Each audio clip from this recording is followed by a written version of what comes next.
Mr. Anderson, what is your occupation, sir? I'm a boat operator. And how long have you been doing that? I've been doing that for about 15 years.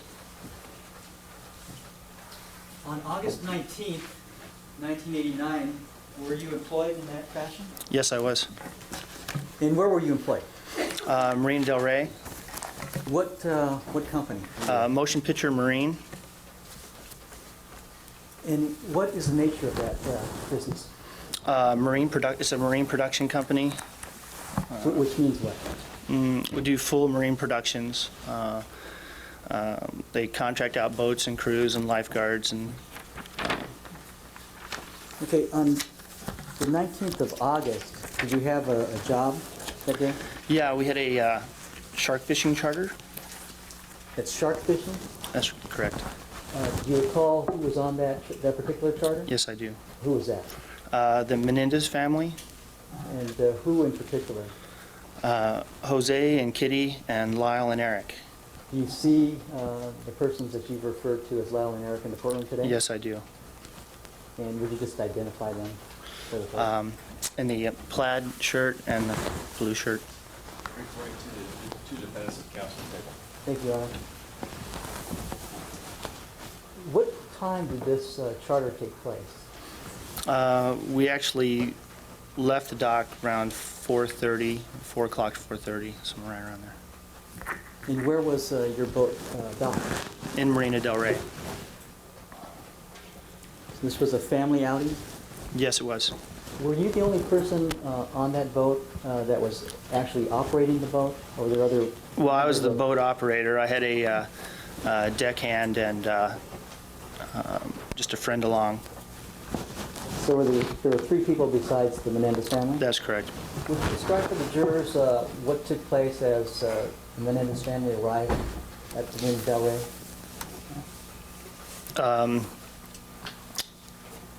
Well, when you got to your From the beginning, yeah, when you or got to your boat, just describe what took place. well, we were, I gave them, an introduction to my deckhand and myself, and of course met the family and gave them a quick once over on the boat and what we'd be doing, and how the evening would go time wise, and how the shark fishing charter would go. Had this charter been arranged for some time, or was this something that occurred recently? To tell you the truth, I'm not sure how long in advance the charter wasn't arranged through me, so I'm not sure how long in advance. I'd only known about the charter maybe 2 days in advance.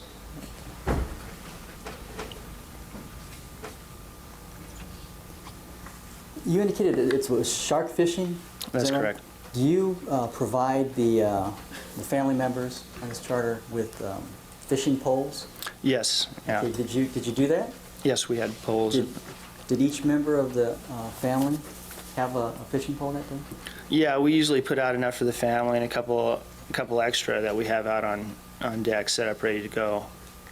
So everyone was set up. Not everyone actually used a fishing pole, but everyone was set up too. Okay, when you say set up, what does that mean? Well, set up with the shark rig, or initially before we go sharking, we set the rods up to go catch the bait fish, to go mackerel fishing first. So we set up some to fish for the mackerel and then change those over later for shark rigs. And did you do that on this occasion? Yes, we did. Did you catch any mackerel? A couple of mackerel, not an incredible amount, but a couple. Did any of the family members catch fish? I don't think they were too involved in the mackerel catching. I'm not sure. I don't believe that anyone really did that. I think just my deckhand. So your deckhand caught some fish? Yeah. Now, were those fish then used as bait for the shark? Yes, they were. Did anyone catch any shark? We caught a couple sharks that night. I believe 2 or 3. I'm not sure which. Mr. Anderson, how big was the boat that was used on this particular day? It was a 31-footer. When you set up the rigs, the fishing poles for the family, how did you do that? Did you set them all on one side of the boat or in one area of the boat? Well, initially when the family's coming on, we have them just put aside so that there's room on the dock so that people can step from the dock onto the boat. As we're going out, usually the rods go in the rod holders with the extras set up to the side. Okay, so where are the rod holders on that particular boat? They're midship on both sides of the boat and at the stern on both sides.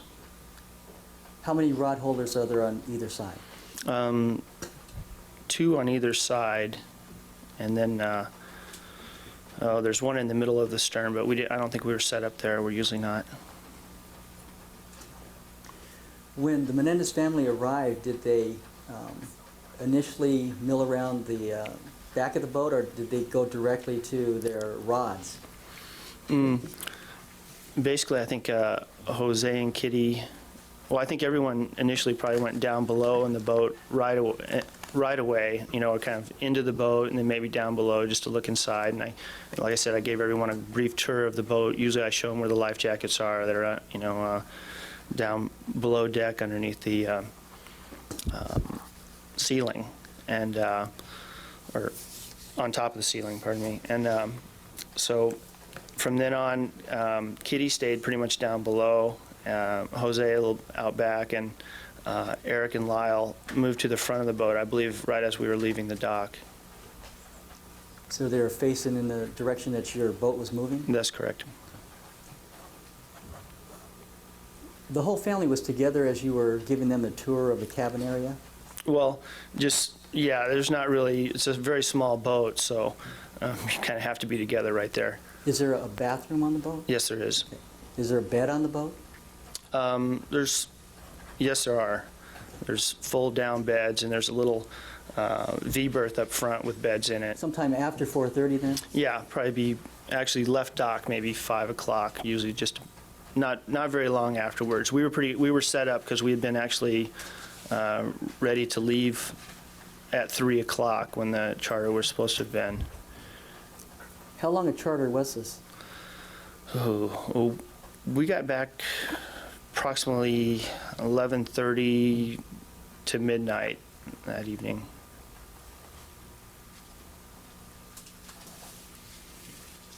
You were with the family some 7 hours then?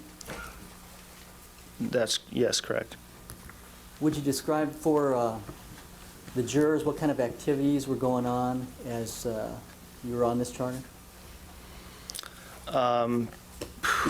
Well,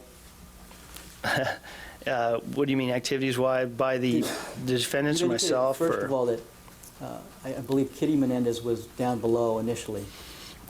Yes, Kitty stayed down below pretty much the whole charter. She very seldom came out to the back of the boat. Was there a point that she came up and either fished or watched seals? Well, she'd come out and look at the.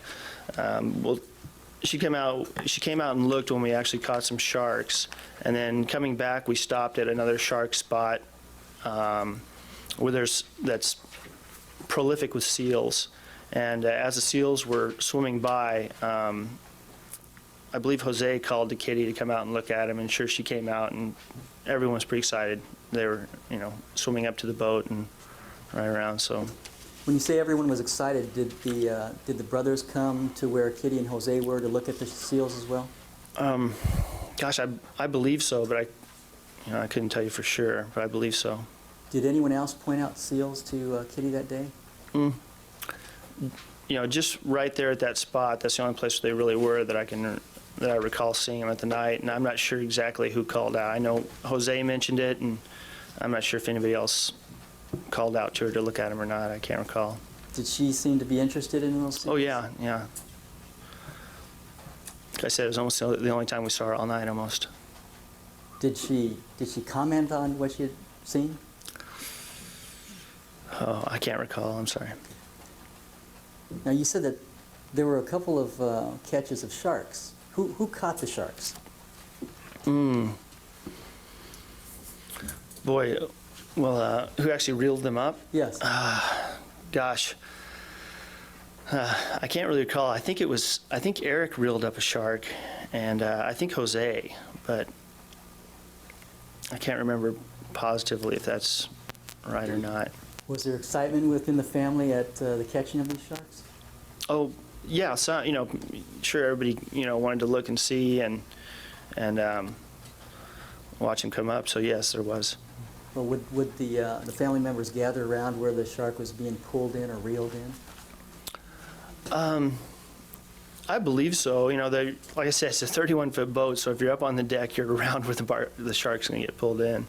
But everybody came to look at the sharks and came onto that small deck area, so sure. What kind of sharks were caught?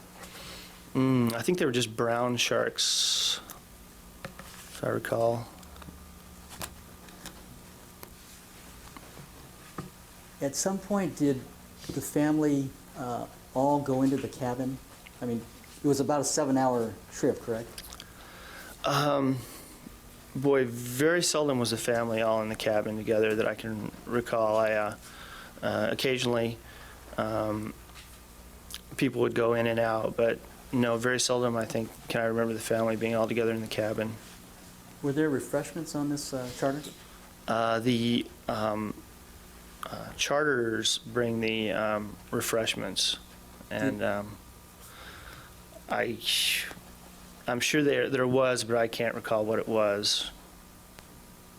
Do you recall them bringing a little cooler with them or anything like that? That's usual, and I can't remember for sure if they did, but that's normal. They're usually told beforehand to do that, bring their own food and refreshments. And do you recall ever seeing them? Well, did anyone get sick on this charter? yeah, well, Kitty was sick, I think, the whole time below deck, and then Jose got sick coming back. I remember I don't know if he was sick, I can't remember if he was sick the whole time, but I remember he was sick coming back from like Redondo. I remember looking back and noticing that he was sick, getting sick, being sick. Did you actually see him being sick? Yes. Okay, was it pretty choppy? Yeah, it was very choppy. It was a choppy, windy day. So, was it choppy about the whole time? Yes. When is it that Kitty became ill? I think very early on. Did you see Kitty get sick too? I don't remember visibly seeing Kitty get sick. She was down below, and there's a bathroom down there. So I can't remember if I actually saw her get sick or not.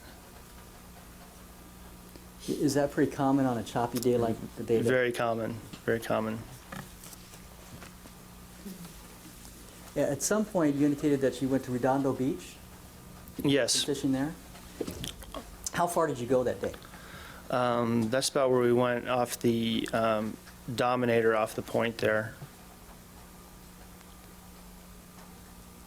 And did you stop and fish at that location for a Yes, while? yes.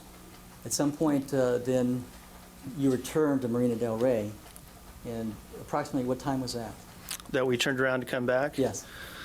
Well, we stopped and fished at the seal spot on the way back for approximately an hour, and it's about half an hour from there, so somewhere right around 9:30, I'd say, is when we left the point. The point being? Where the Dominator is, at Redondo. And about what time did you arrive back at the Marina del Rey? We arrived back around 11:30 p.m. Did the family appear pretty tired from the day's activities? Yeah, tired and probably happy to be back on land. Okay, and at some point, did Jose pay you for the charter? Yes, he gave me a check for the charter. And that was about 11:30 at night? Yes, it was.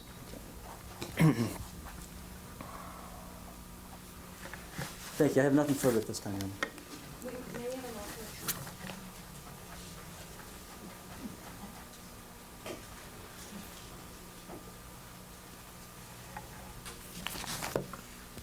So, some curiosity. What is the Dominator? Oh, it's a sunken vessel off the point, It's it was a big shipping vessel that sunk years ago, so it's just a landmark. Is that off of Torrance Cliffs area near Palos Verdes? Yes, right at the, this is the first point beyond Redondo. Thank you. Cross-examination. Thank you, Your Honor. Good morning, Mr. Anderson. Now it's my turn.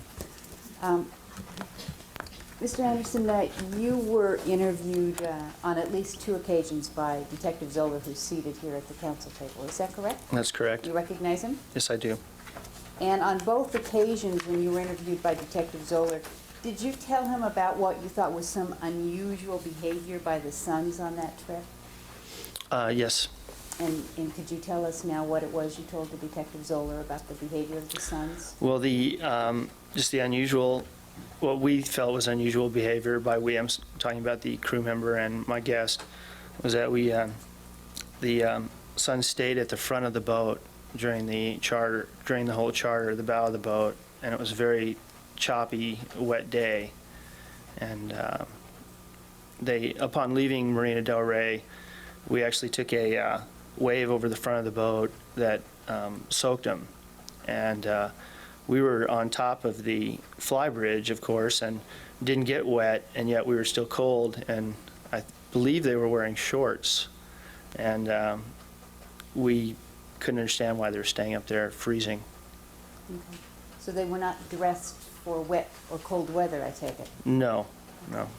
And would there have been any particular advantage to being up front? I mean, was this a trip that was designed to get a good view and that Well, was the there's- best seat, or? Some people like to sit up in front of the boat as the boat goes along. There's, some people like that, some people don't. It's. Okay. Did they appear to be comfortable, or did they appear to be uncomfortable? They appeared uncomfortable. And did you tell Detective Zoller about that as well? Yes, I did. And when you say they were uncomfortable, could you describe what their behavior was? They appeared to be very cold and shivering, and so they were very close to each other and right below us, sitting on the bridge of the boat. So were they in a position where you could observe them at all times? I was right over the top of them, yes. Okay. And their father was at the opposite end of the boat? Yes, he stayed to the rear of the boat. What did you observe about the interaction of this family? Did they seem to be happy and getting along, or how did they appear to you? Well, like I said, they're very actually apart during the trip. The sons were up front. Jose was either in the stern of the boat or down below with Kitty, and there wasn't very much interaction going on, verbal interaction going on. Did it during the trip. appear that the boys were trying to stay away from their parents? Sustained. Did, during the 7 hours that they were on the boat, did you see Lyle Menendez spending time with his father or with his mother? Or would you say the majority of the time was in the front of the boat? The majority of the time, Lyle was in the front of the boat. And how much time would you say, out of the 7 hours, and how much time would you say was actually within reaching distance of his father? Oh,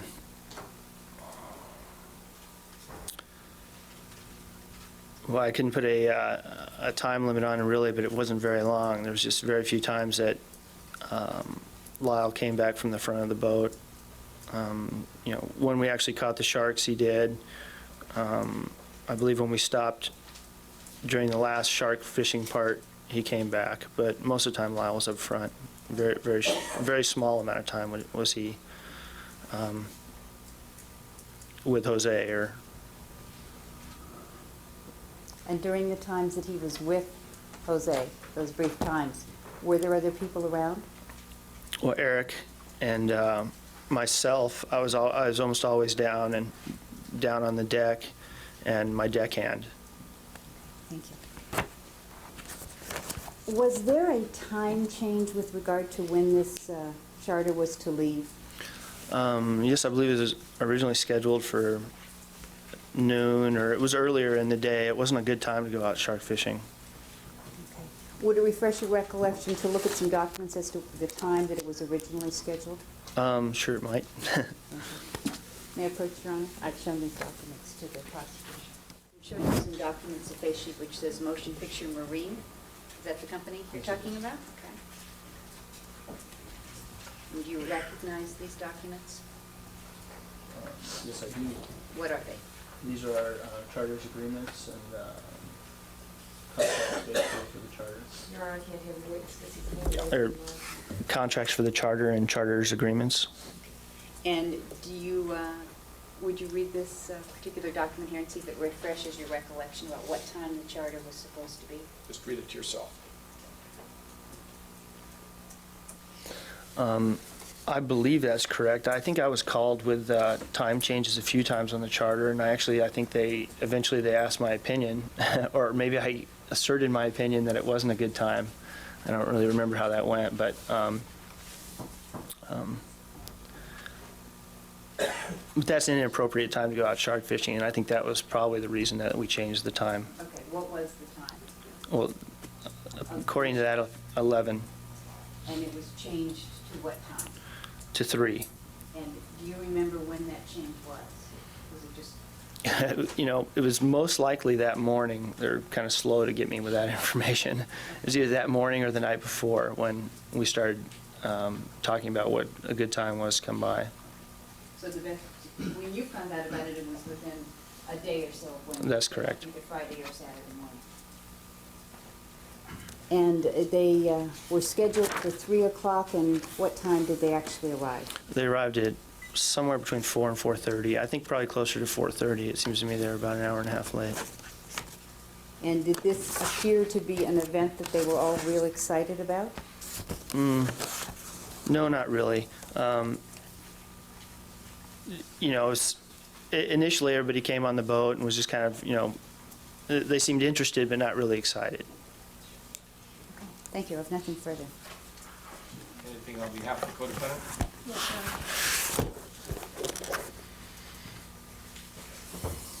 Mr. Anderson, was it your understanding that this trip had a business aspect to it? That's correct. And that was because Jose had a new client and wanted to appear knowledgeable about shark fishing? Yes, I believe he was actually going to go shark fishing and wanted to practice up, basically. Okay, so this was a trial run? That's correct. And the family was brought with Jose on this trial run, is that correct? That was Okay. how I Now, understood it. You said that there was a crew. Who besides yourself was on the boat from your company? Richard Campbell. And he was the deckhand? Yes, that's correct. Was there anyone else? Yes, I had a guest, Leslie Gaskill. And Leslie Gaskill is a female? That's correct. When the Menendez family arrived on the boat, was there any discussion about the size? Yes, there was. Kitty, one of the first statements she said was, I think she thought the boat would be larger. Okay. And was there any remark made concerning Leslie Gaskill, your friend? Yes, well, I believe it was Kitty that asked who she was, basically, what she was doing there. And thereafter, Leslie Gaskill stayed up with you on the deck? She remained on the flybridge, that's correct. She avoided the family? That's right. Now, the family was dressed in shorts? Yes. And was this attire appropriate or unusual, or? Well, it's not appropriate, and it's also not really unusual. I mean, some people, if they're not, if they haven't done this before, aren't necessarily prepared to go out dressed the right way. So this sometimes happens, that people come and they don't realize they're going to be cold and wet. That's correct.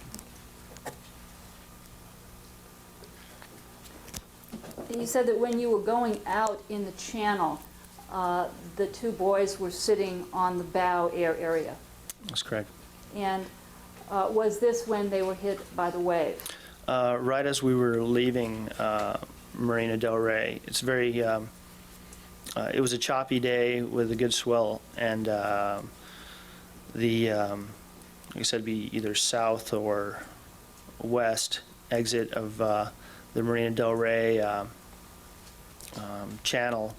It exits two directions, and that direction always is a little rough. And did they get soaked? Yes, they did. They were just covered with water. A wave came over and pretty much soaked them. Okay. And after they were soaked, did they at any time leave to get a towel or to get covering for them? Gosh, Eric, I know, went back down maybe once or twice during the trip as we were going down to go fish for the bait, but I can't really recall. I don't recall him bringing back a towel, possibly jackets or something, I'm not sure. Okay, you're talking about he left once or twice during the entire 7-hour trip? Well, Eric came back a couple times. No, like when we stopped to fish, Eric was back more often than Lyle. Eric was more to the rear of the boat than Lyle was, Okay. more to the stern. And your recollection is he left for the shark fishing, for the actual catching of the sharks, and also for the area where the seals were? You're talking about he left the front of the boat Yes. during that time. Yes, and like I said, he went back a little more often. I don't know, you know, I couldn't tell you exactly during the time when he walked back or. Okay. But for the main part, the boys were by themselves up at the front of the boat. That's correct. Would you describe the boys' demeanor as happy? Well, not knowing him personally, I couldn't tell you how they act normally when they're happy, but no, they weren't like jovial. And In fact, you've described them in the past as gloomy. it seemed kind of gloomy. Okay, and you've described them as rather stoic, Yes, because that's how they appeared There to was- you to be. very little talking going on. And there appeared to be a problem in the family. Was Mr. Menendez a large person? Yes, he was. And from the time that you saw him on the boat, would it be fair to describe his demeanor as rather overbearing? Objection, calls for speculation. Sustained. Did you observe anything unusual about his demeanor during the time you were on the boat?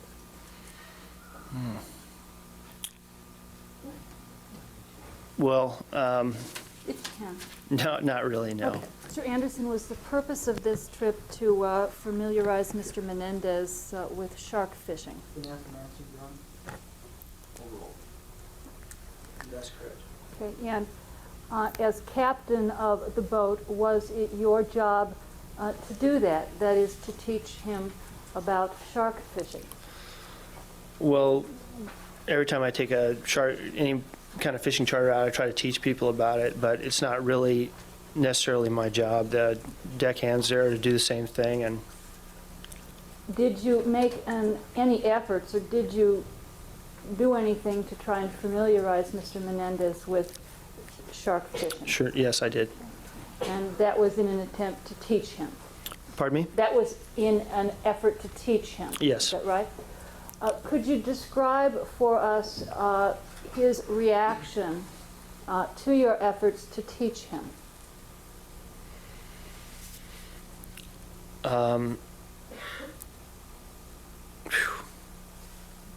Let me think about that a minute.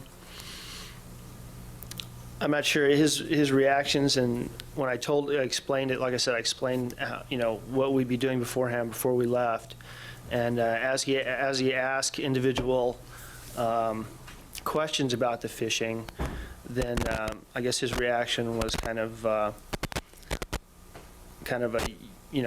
yeah, I know about it. Tell me about it, but I know about it. Okay, he seemed impatient? No, I wouldn't say impatient. Okay. Can you describe his reaction? Kind of what I said, like, I want to hear about it, but I know about it. So, Thank you very much. I have nothing further to add. All right, any other cross-examination? All right, redirect. How were they dressed? I believe they were wearing short pants and possibly polo shirts, I'm not sure. But it seems like it. And were the parents dressed appropriately for this outing? No, they weren't. Jose was wearing short pants also. And it was actually middle of summer, August 19th, but it was cold. It was breezy, and we were going to be out at night. You were indicating that this particular time wasn't an appropriate time to shark fish. Is that correct? The time when we actually went out, or the Yes. time? It was a little early. Yeah, we normally would either go later at night or earlier in the morning. What are the times, generally speaking? Well, generally, I'd like to leave dock around 6 p.m. if we were going to go in for an afternoon one. And I think the reason that we left it, or that we decided on 3, was because it was kind of a compromise with their schedule and when I thought was a good time. I believe that's how it worked out. So are there generally two times you would go out on a shark fishing expedition? Yes. What are those times? Either early morning, 3:30, 4 a.m., or 6 p.m. So you went out a little earlier than the Yeah, a afternoon. little earlier than.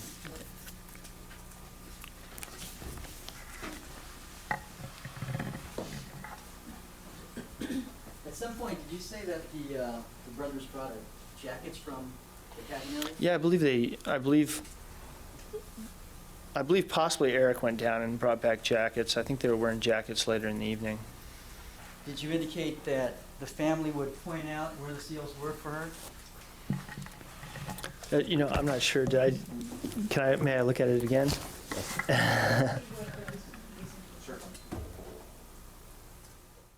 All right, let's resume.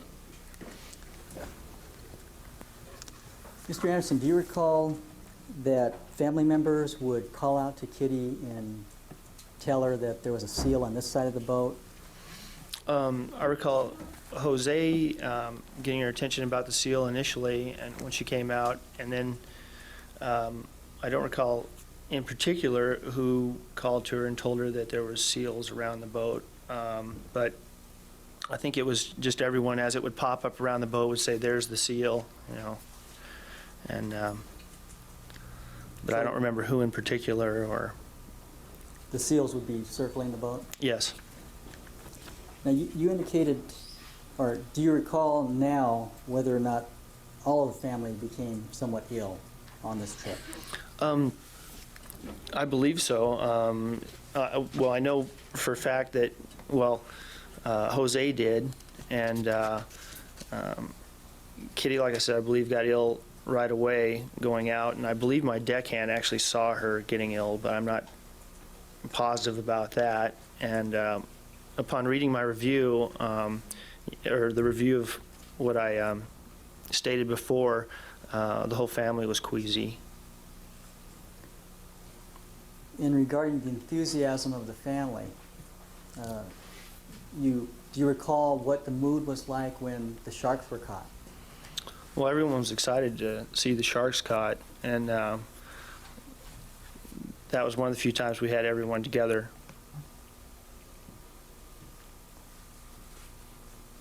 And as you pulled back to the berth, what was your impression of the outing that had occurred? Well, coming back to the berth is a lot better. Once you come into the marina and once you come into the channel, the water calms down. People know they're coming home, so everybody, on any charter, everybody gets pretty kind of happy. And if you're seasick, sometimes it'll just go away the minute that you pull into the actual channel itself. So, yeah, the family seemed more upbeat once we came in. I think they seemed like they were happy with the charter, and discussing it with Jose afterwards, he said he was very happy with it, and actually would like to do it again. Thank you. Anything further? Just briefly, Yes. Mr. Anderson, did the boys appear to be relieved to be back? at the birth? Relieved. Well, you described them as being. Yeah, everybody's more uplifted. I think everybody was. Sure. Yes. And Did they, that's fine. Thank you. Anything else? No, Your Honor. Okay, thank you. You may step down, get back to your sharks. Mr. Edmonds, what is your occupation and assignment, sir? I'm a detective sergeant for the city of Beverly Hills. And how long have you been so employed? For the city, 32 years. Are you a supervisor of homicide detectives for Beverly Hills Police Department? Yes, sir. Sometime after midnight on August 20th, 1989, were you made aware of a double murder which occurred at 722 North Elm in Beverly Hills? Yes, I was. And did you respond to the police station in order to become involved in that investigation? Yes, sir. What information had you received concerning that particular incident? Objection here, sir. Sustained. Did you become aware, or how did you become aware that there had been a crime at that location? Objection relevant. Overruled. I received a telephone call at my home. Who was that from? The watch commander. At some point, did you go to the police station, Beverly Hills? Yes, I did. And at some point, did you interview two people? Yes, sir. Do you see anyone in the courtroom today that you interviewed on the early morning Yes, of August 21st, 1989? Yes, I see both the men that I spoke to. Okay, and who are they? Eric and Lyle Menendez. Now, the information that you had received, were they the sons of the victims in the case? Yes.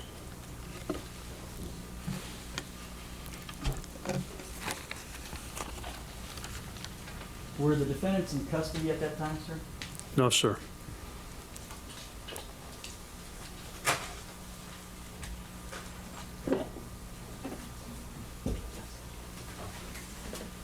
I have a transcript of a cassette tape of an interview with Eric Menendez on August 21st, 1989, and I have the cassette tape marked as Exhibit 40, and the transcript that goes along with it as 41.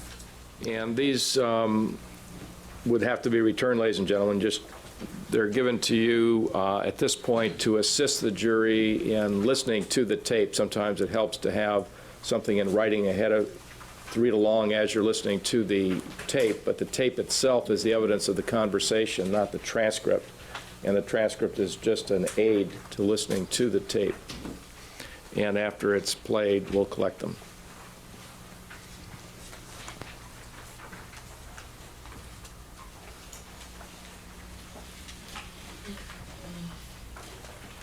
Sergeant Edmonds, I'm going to show you what's been marked as Exhibit 40.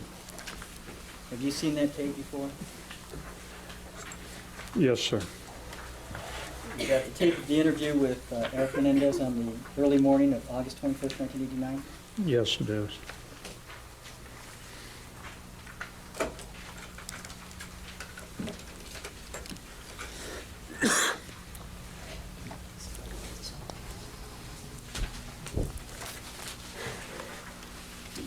Is everybody ready?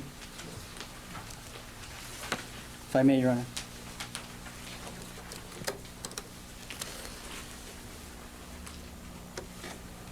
The date is August 21. The time is 01:20 hours. I'm Sergeant Edmonds of Beverly Hills Police Department. I'm going to interview Eric Menendez at this time. Eric, can you tell me what happened tonight, starting at the very beginning? What time did you leave home? We were going home, we tried to leave home, and left home at 8. I left the movie on to see Batman. Where was it playing? Century 21, Century 14, Century 2. Who went with you? My brother. And then after that, we were meeting a friend at a wine tasting thing at Civic Center. And we got lost. And we ended up getting there. I don't know. We ended up getting there, and my friend wasn't there, so we called him at home. And we were supposed to meet him. We were supposed to meet him at the Cheesecake Factory. But we came home first. Which Cheesecake Factory? Beverly Hills? Yeah. Where did you call your friend from? My brother did that. I don't know. I wasn't with him at that time. They wouldn't let me go when it was closing. It was downtown Los Angeles? Yeah, I lived in Santa Monica. Oh. So when you left home, was the gate closed? I remember that we went out the back. They usually go out the back. Get up to the back. They usually always close the gate and turn on the line and lock the door. Do you live in the guest house? No, my brother does. What type of automobile were you driving? My Escort, a Ford Escort. And you and your brother were in the same car? Yeah. So then, when you came home, did you go back in through the alley as well? No, we just were going to stop at home quickly so we can pull the driveway. We pulled on the side and the gate was open. And we went inside and there was a smell of smoke. We saw them. And I started screaming and so I went upstairs and so we called the police. Was the television playing? Yeah. I remember this going on. Was the alarm on and the front door closed? I don't think the alarm was on, no, because the front door was closed. Was it locked? I don't think so.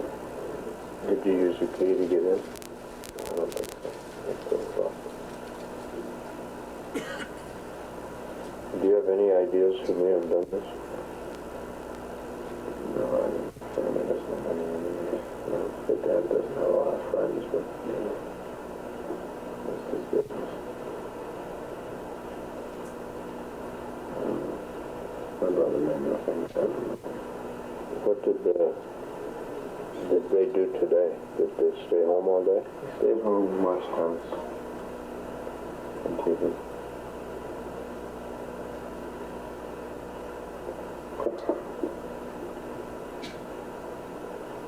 Did you notice if anything was missing from the inside of the house?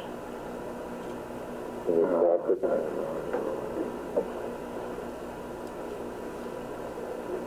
Where did you live before you moved to Beverly Hills? We were renting a house in Calabasas. We just moved here in October. I think it was October. We were renting a house in Calabasas. How was it this other friend showed up at your house? Well, I guess meet him at the Cheesecake Factory. He's the man that was going to meet you at the Cheesecake Factory? What is his name? No, him? Oh, yeah. I called him. He's like, I've been there. He's our coach, my tennis coach. So I called him. What is his name? Mark. Mark what? Mark Heffernan. Heffernan? Heffernan. Okay.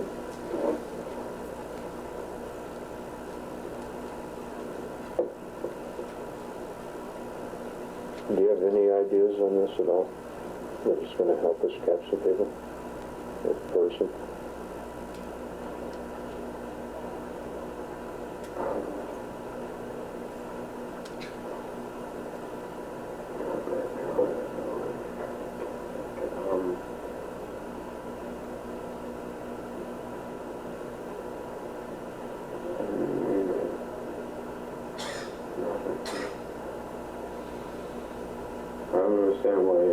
Why? There was blood everywhere. There was blood everywhere. Why didn't anyone hear anything? I don't understand. Why the hell nobody came out of the house and I came home? What, 3 or 4 hours later? I mean,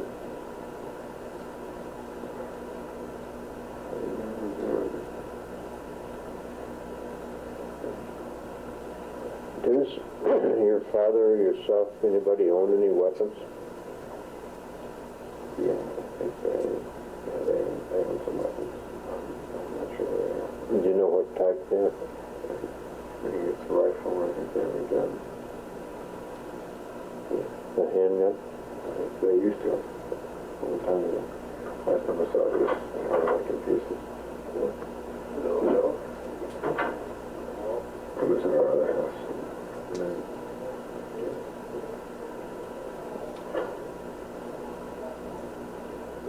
you don't know, though, if they own a shotgun or any other kind of long guns? Rifle. I don't think they own a shotgun.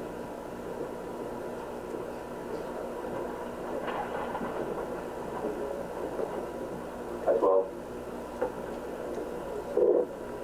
what movie did you see? Batman. What time did that start? We got there like 8:15. No one else was in the house. There were no maids or cook or anything?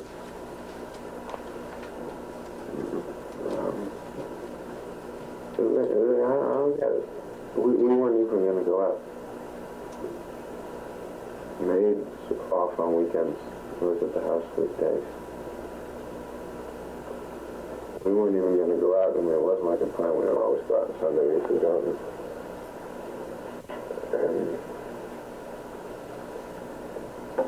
okay.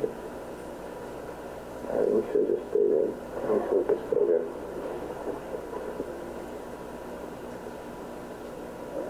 Have they been getting along with all the help? The maid and everybody? Oh, yeah. How long has the maid worked there? A long time. I don't remember. A long time. A long time.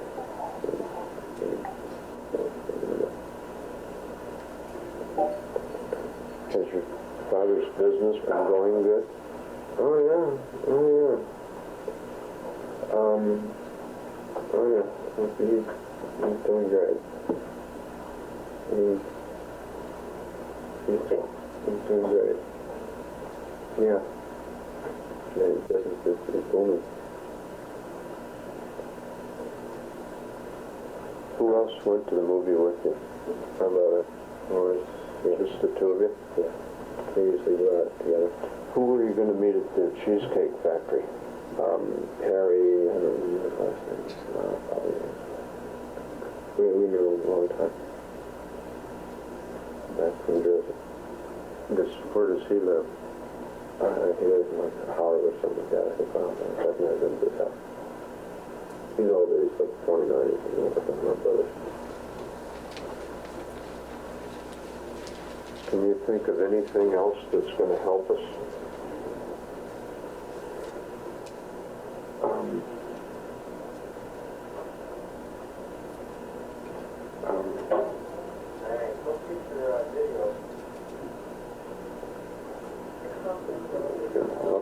I don't know. Our little dog, there were 2 dogs. A little dog was upstairs in my parents' bedroom when we called the police. And I don't know where my black dog is, and I need to find a black dog. Where is one puppy? Was the dog usually upstairs? Or is this unusual? Usually be upstairs alone. Maybe he heard something and he got scared. That's where he sleeps, in my parents' bedroom. But where does the black dog sleep? In my parents' bedroom, too. The black dog wasn't there. Do you sleep in the main house? Yeah. Yeah, I sleep in the main house. My bedroom. That's what I called my phone. Yeah. Do you have a separate line, or did you, I have a separate line. There's 3 lines in the house. What is your phone number, right? 271-0495. Go with that one more time. 271-0495.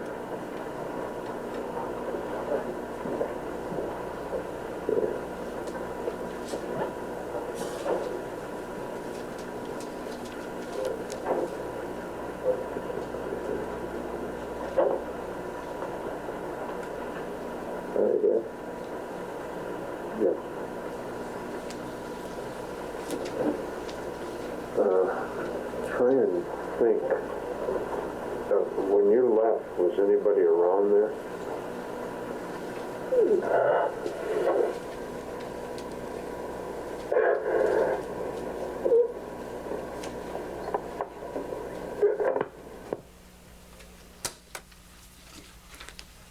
All right, the record will reflect that the tape has been played.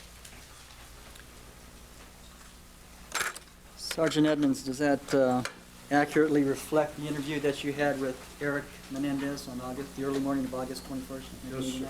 Yes, sir, it does.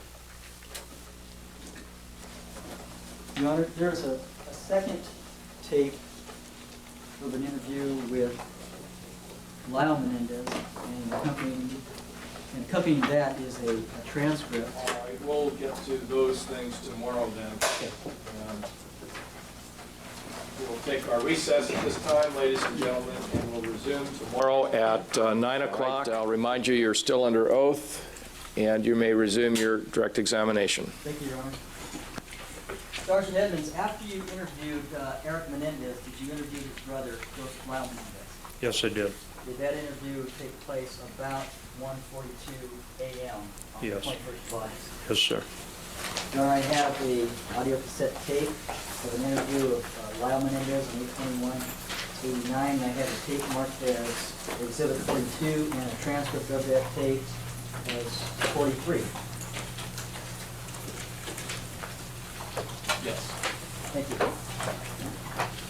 The court's permission, the counsel has seen the transcript and passes out to both juries. All right.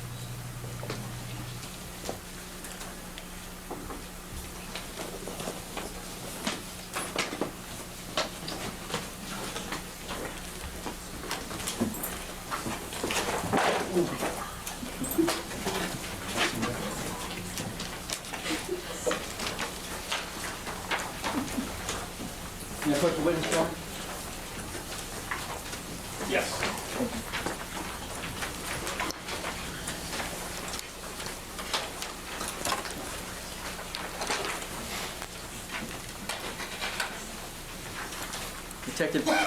Sergeant Edmonds, I'm going to show you what's marked as Exhibit 43. Do you recognize that?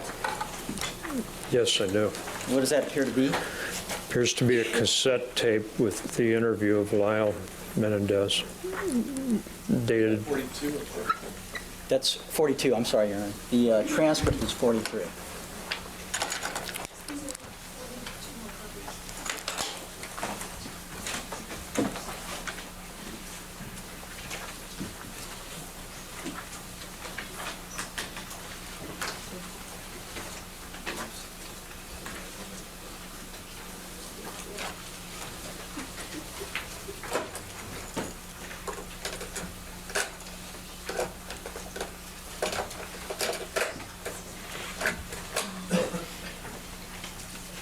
Everybody ready?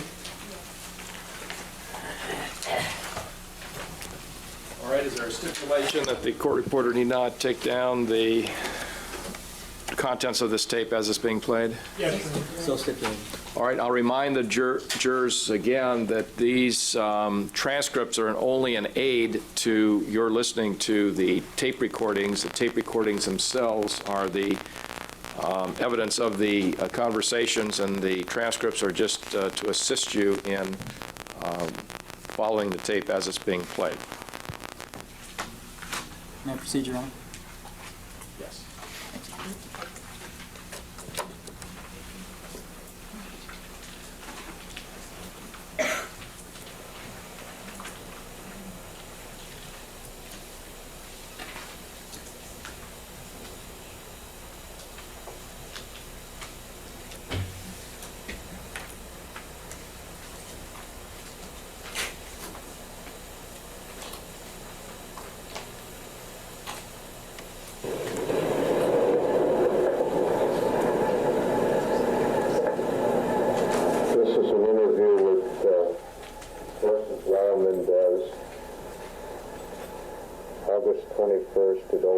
42 hours.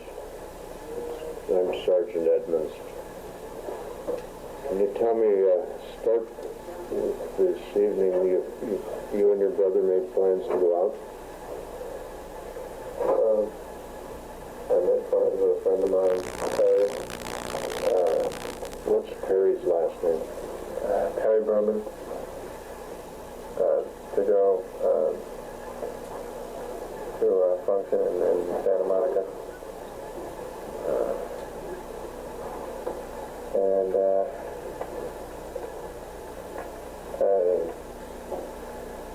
we got no real plans for the day. We wanted to go see a movie,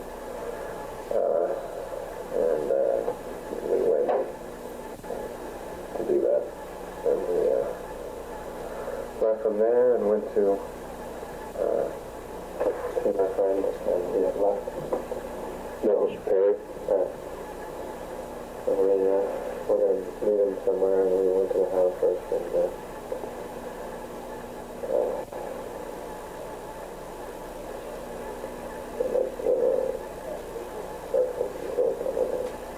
well, when you left, was the gate in the front of the house closed? The gate was closed when we left. We left, the gates were closed all day. And unless when I came back, I noticed that it was open, and I thought that maybe they had gone. When I saw the two cars, I thought maybe they were walking their dog. And I was thinking I was just going to drive around and look.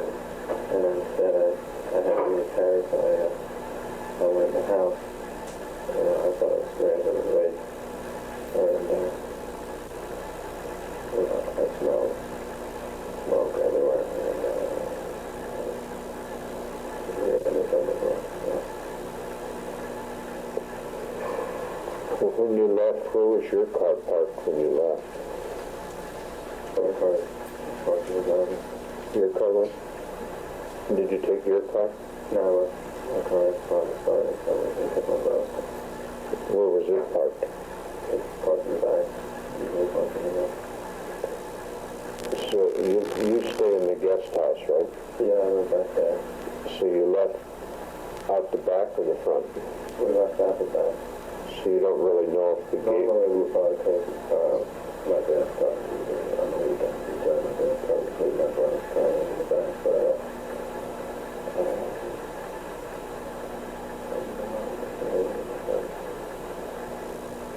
okay, and you went to the movies? Where at? Second. And then after the movies, you went where?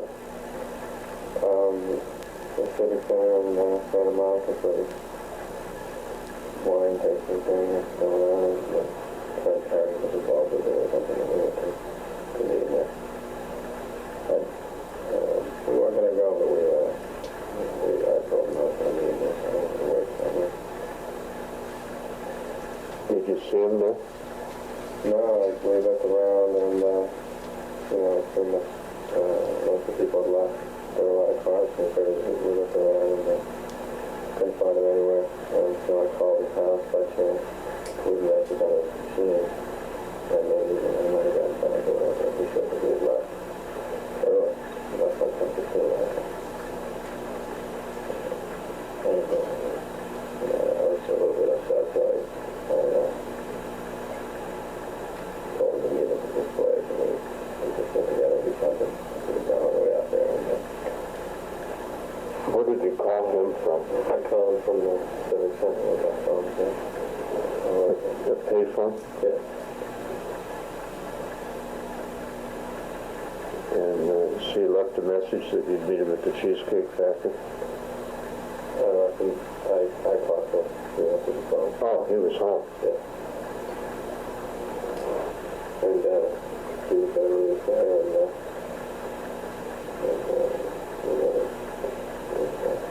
I heard that he came to us.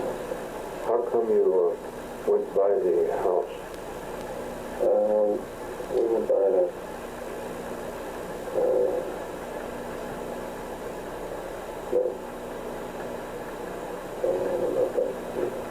my brother should have one, but we went by to pick up my brother. in case you wanted to get problems getting in or out there. I wasn't sure where we might end up with Paris or someplace one of those lines. My brother didn't drink or anything like tennis, but he had problems getting in, so I thought that with Paris would be a good idea. So do you have any ideas on this that's going to help us solve it?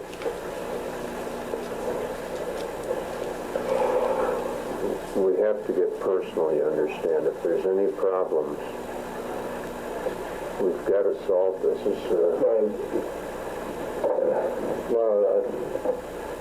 One of my concerns is that I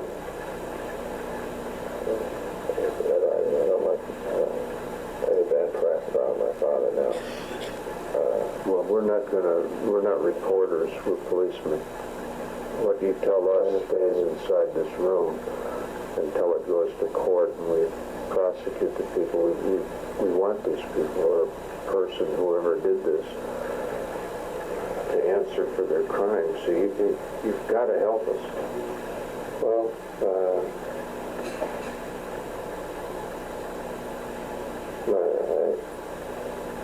I can't imagine that my mother has never done. I've been with my mother. Usually my brother or I with my mother all the time. She's busy with us and working on the other house. And,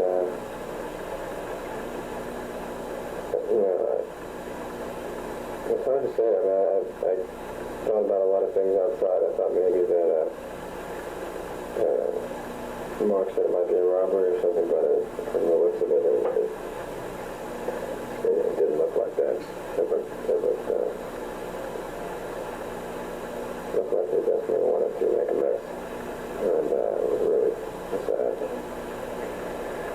And so I don't know. I would think that unless they find things that are missing from the house or something strange like that, I think that it would be my father that would be the reason that it would happen there.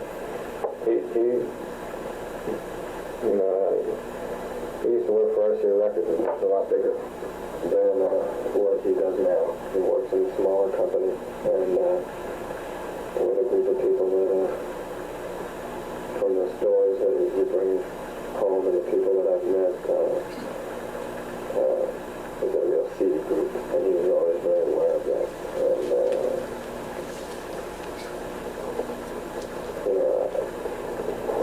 I don't know if anyone would ever try to kill my father. He's under a lot of stress all the time, but like I was telling Mark, he's under stress. He's been under stress for a long time. So I was even with RCA, but the parents seem to be enjoying their lives more, and I can't imagine that there would be any problems that they had not gotten along well. Most because my dad is working long and stressed out, and he's basic executive, and his family comes first, and he works hard to help us out and provide for us, and it takes a lot out of my mother. So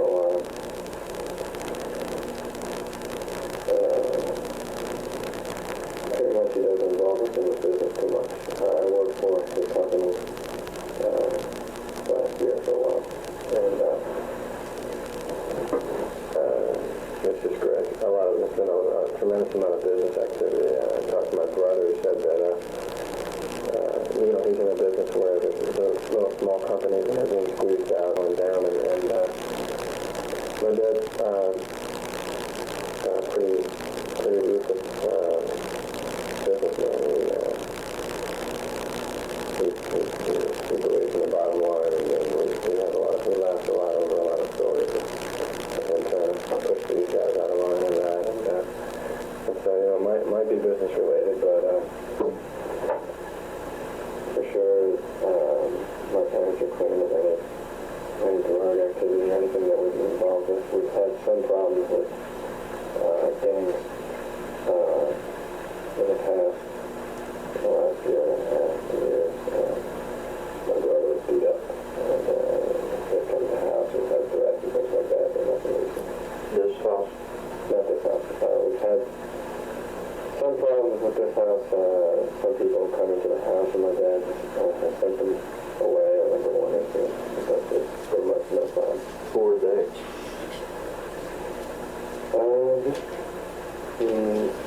My brother was on the tennis court one day a while back, and the gang came and beat him up, and my brother wanted to go to police, and we had all kinds of problems for a while. His car was destroyed, and was that out here? It was in the valley, just in the valley. We only moved here a year ago. Did any of those people know where you live? Yeah. What gang is that? I have no idea. I was traveling at the time. I heard about it only because my brother was in the hospital and met us. That's all. I heard that when I came back about that. Were any of those incidents reported to the police? I believe so. I think we had some like a security person there guarding the house for a while. But I think my brother was to the police. I mean, it was in the paper or something. That was in Calabasas? I was in Calabasas. But I would think that would be all my brother's relation. I don't see why they would come down. I haven't talked to my brother. You mentioned fixing another house. What is that about? We have another house in the valley that we just rebuilt. Where is that? That's in Calabasas. Has there been any problems related to that? Yeah, every day my mother has a new problem with that house. Again, I don't like the people that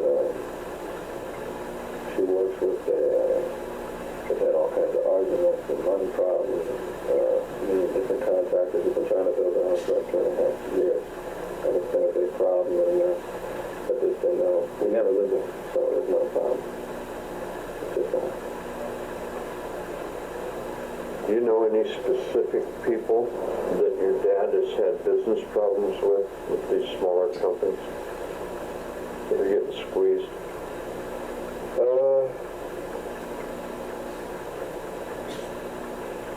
Something that might be climaxing like this week where the pressure's really on him.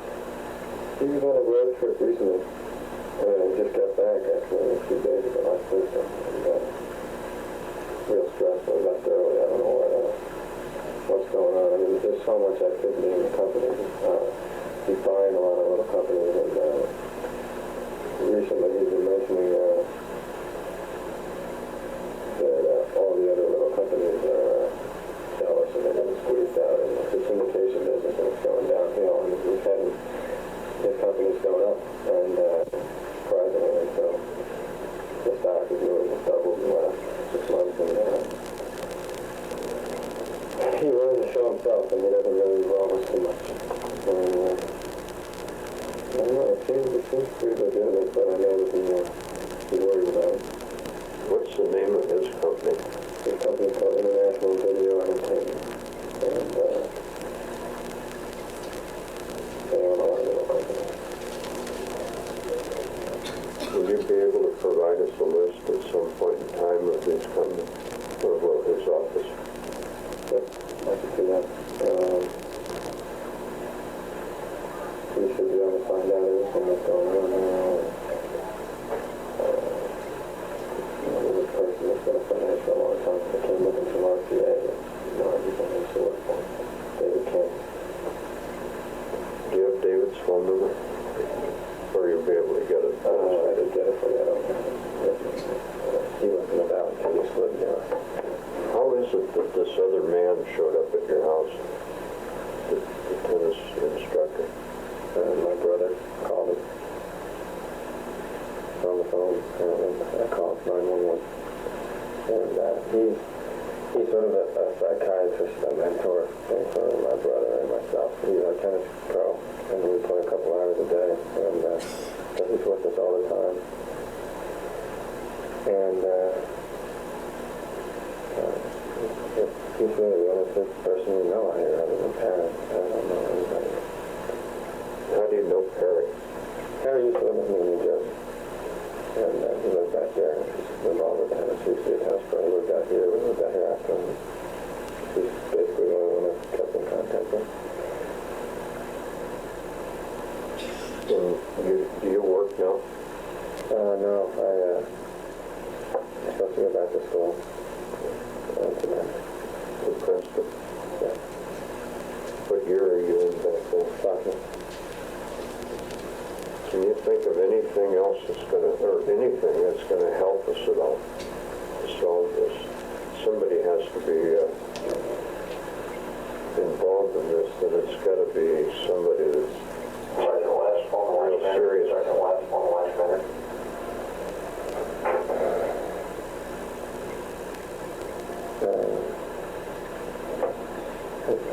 have to think ahead. Have there been any phone calls, suspicious phone calls to the house, or any suspicious visitors?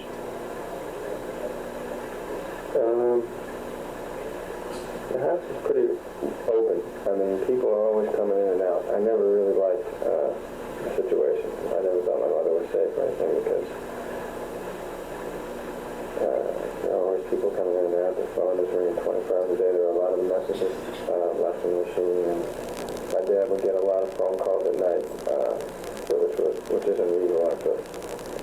We never used to take phone calls at night.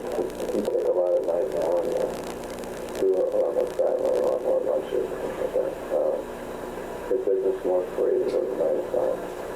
And, I could see how he could step on a lot of toes. He's very curt. He treats my brother and I,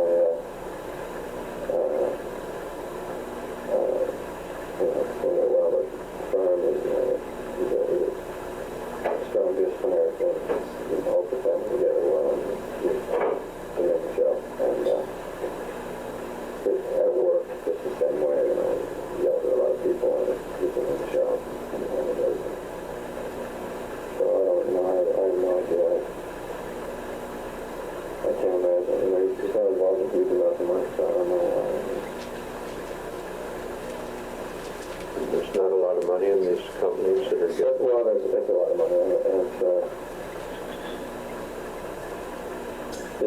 a lot of money, and I guess.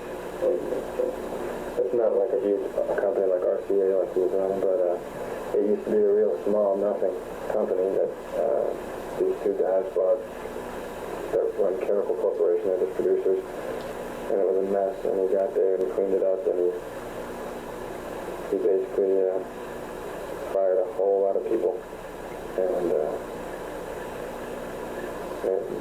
just sort of ran the business himself, brought some people from his other company, and just started buying people, and his motto was a deal a day, and it's been like at a lightning pace.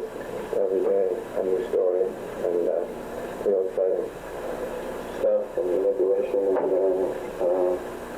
it seems fun. I mean, we joke sometimes that it's amazing that these people are obviously not happy about all this. You squeeze out a lot of weaker people, but that's the way it's the way. If you're weak, you lose. But everything was legitimate.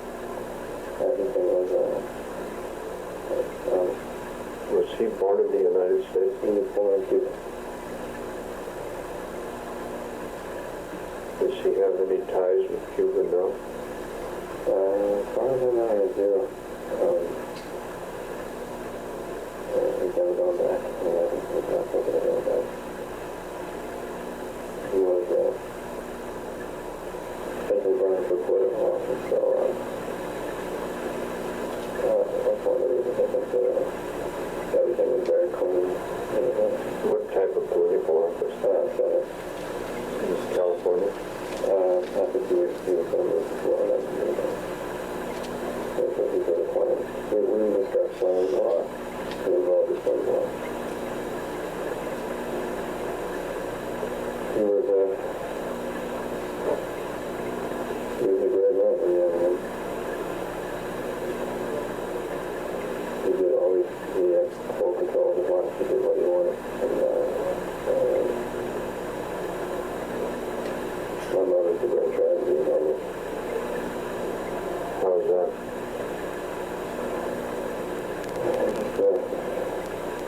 That's the hardest thing for me, is losing her death. she never really got to do anything with her life. You know, she sort of served with my father, and I don't think he treated her very well. And things were kind of getting better. He was a home more often and stuff, and we just went on a fishing trip, and found us some more together, and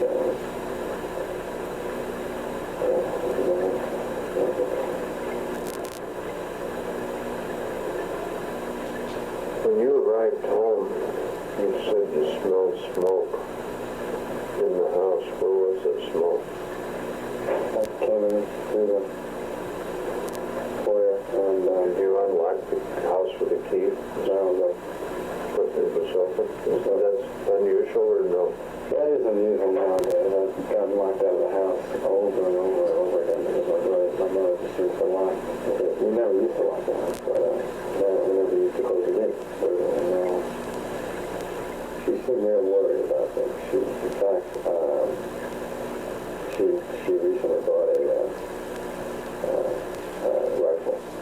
So we have 2 rifles in the house, and we felt that she was nervous about something because she went out and just bought a rifle and didn't tell my dad why or anything, and that's the first thing I suspected when I walked in the house. But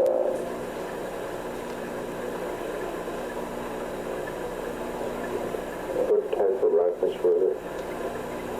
My brother, the other ones that we have are old, just rifles. Yeah, pellet rifles. I don't even use this for target practice. They're old. And this one, she was a little nicer, but I don't remember anything. Not much different. But that was real strange. My mother, this was last. Sometimes my son owned my brother and my brother, but she was on the verge, contemplating suicide. Very, very edgy, suicidal type personality since the last 2 years. But she's been very stable recently. My dad's been fine. So we don't, I never really got to just the present hospital. After you got home and you found him, did you guys move anything from within the room?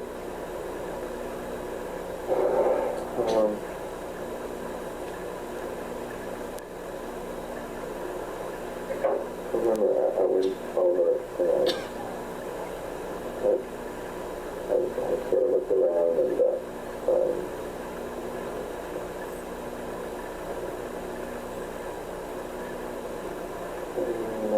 remember for a few minutes and I couldn't take my mother out, and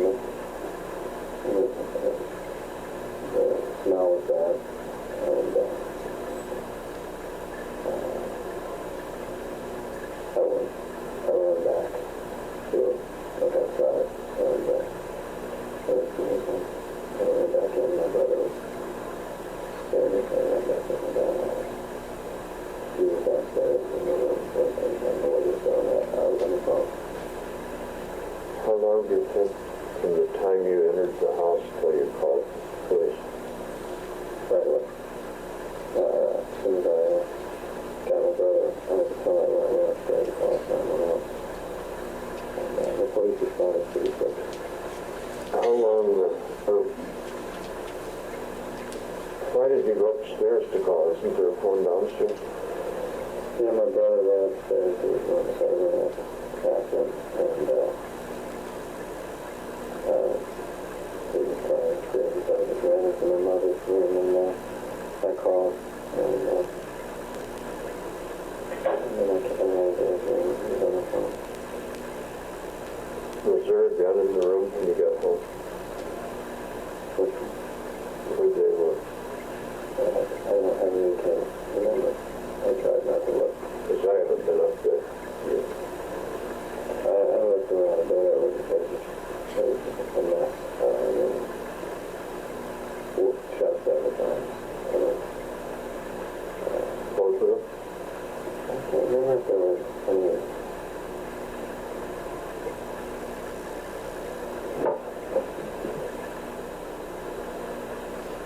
was also, my mother was on the floor, and my dad was just on the couch and Who would they have let in the house?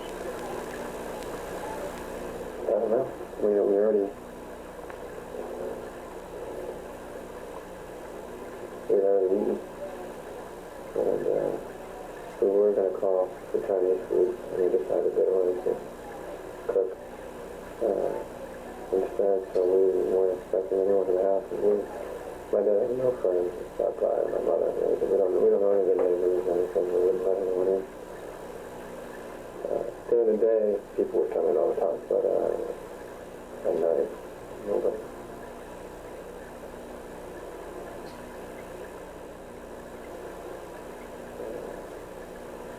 It doesn't seem like they heard anything because they were on the couch, and my dad, I was telling the other guys that my dad's usually pretty good to hear something if someone gets up right away and runs over, and so I was surprised that I was seeing on the couch like that. My mother was on the floor, like she was trying to get away from them. She wasn't just slumped back, she was like going on. Now, the gate, is it open manually or is it electronic gate? Electronically. How do you open it? With opener. You can open it from inside the house. But would somebody need to know? If I went over to your house, how would I open the gate?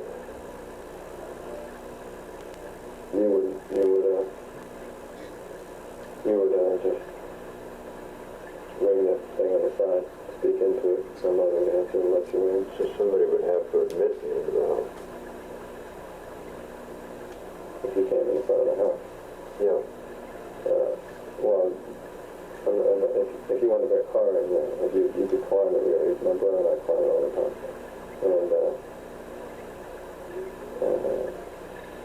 But if I was in the house, in order to get out, you would, how would I know where the control is? Is it obvious?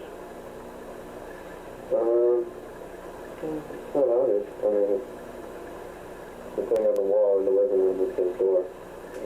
Push it. I mean, it's obvious if you know things like that, but it's not obvious. Those little door things that you click are all over the house. And usually if They're like a garage door yeah, opener. that's what it is. Sometimes they work, sometimes they don't work. So, And were the cars in the same position when you left as they were when you returned?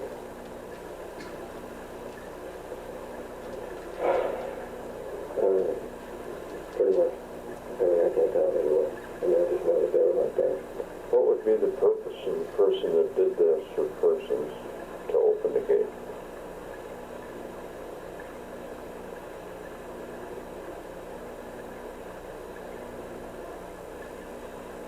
If I went over it to get in, Unless you were trying to move things out, I wouldn't know.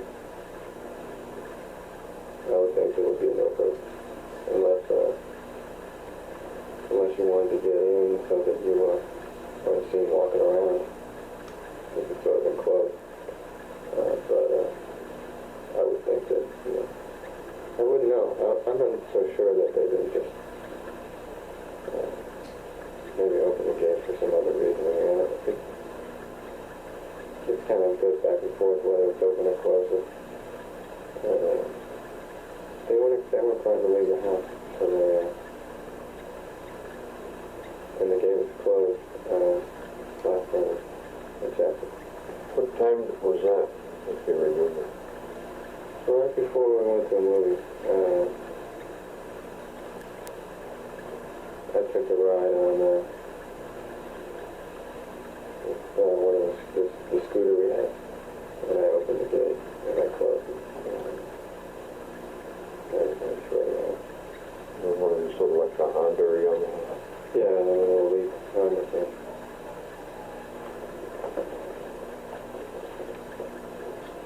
Excuse me just a second. Pardon me?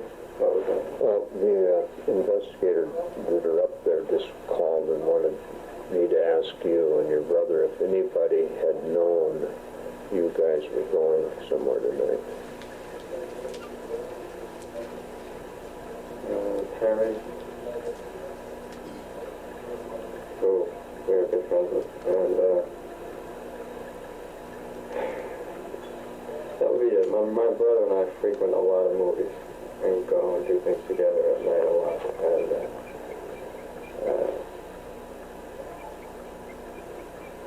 my feeling is that they would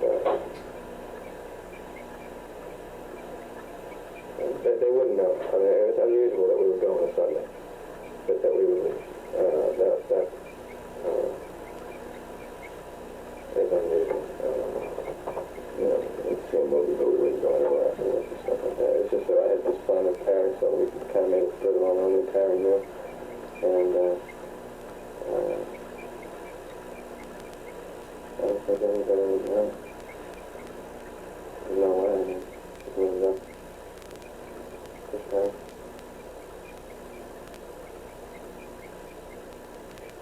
I'm trying to think. My brother called everybody to talk to anybody, but I don't. Yeah, I didn't talk to them.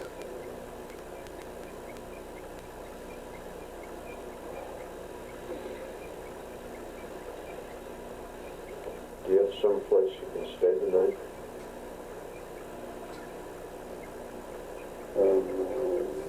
Yeah, I'd go with Mark.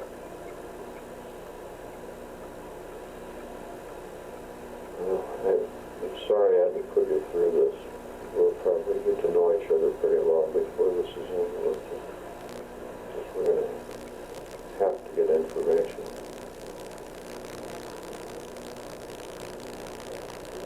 I'm glad that I was able to talk to you because other officers are uncomfortable.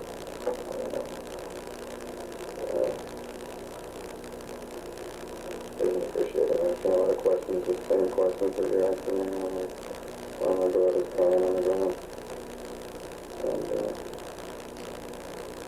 And I understand why he didn't want us to go in the house. You know, I tried. But I do have a few questions. They're not going to leave my parents there. I'm a little edgy about just leaving. I'd like to, know what. I don't know what goes on. I was kind of hoping somebody would know what to do. I'll tell you the whole program. Okay. The reason we don't want you to go in the house, besides the trauma that it would create for you, is that it disturbs things that might solve the case. Evidence that whoever did this may have left inadvertently can get disturbed and ruined. And that's the main reason why, the two reasons we don't want you to be further traumatized by going in there. And second of all, screwing something up, touching something that could be the key to the whole thing. But we'll use as much care as we can not to ruin things ourselves. But we have to do certain things to try and uncover evidence, find out who did this. And that's the main reason why we don't want you essentially in the way. And also, it just add to your trauma. This is going to conclude the interview at 02:18 hours on 8/21.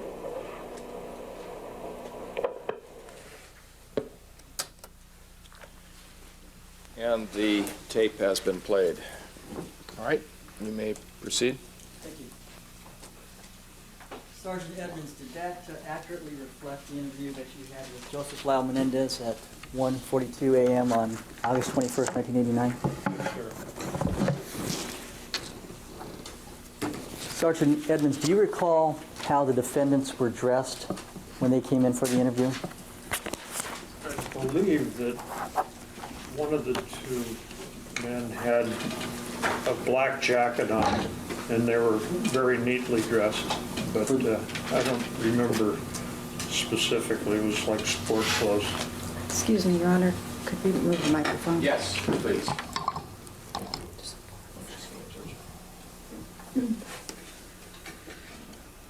Did their clothes appear to be clean to you? Yes. Was there any blood spatters on their clothing? No.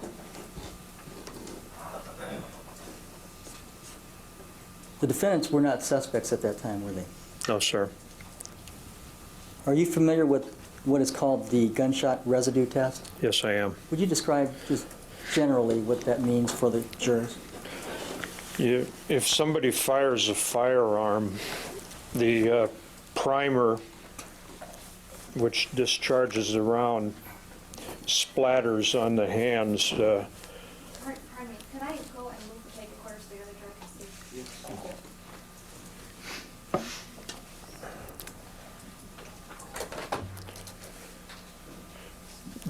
There's like gas comes out of the round that's fired, and it would be on the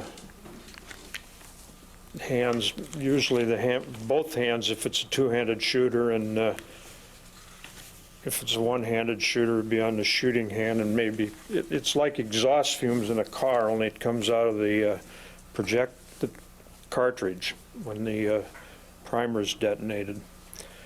And there's a test where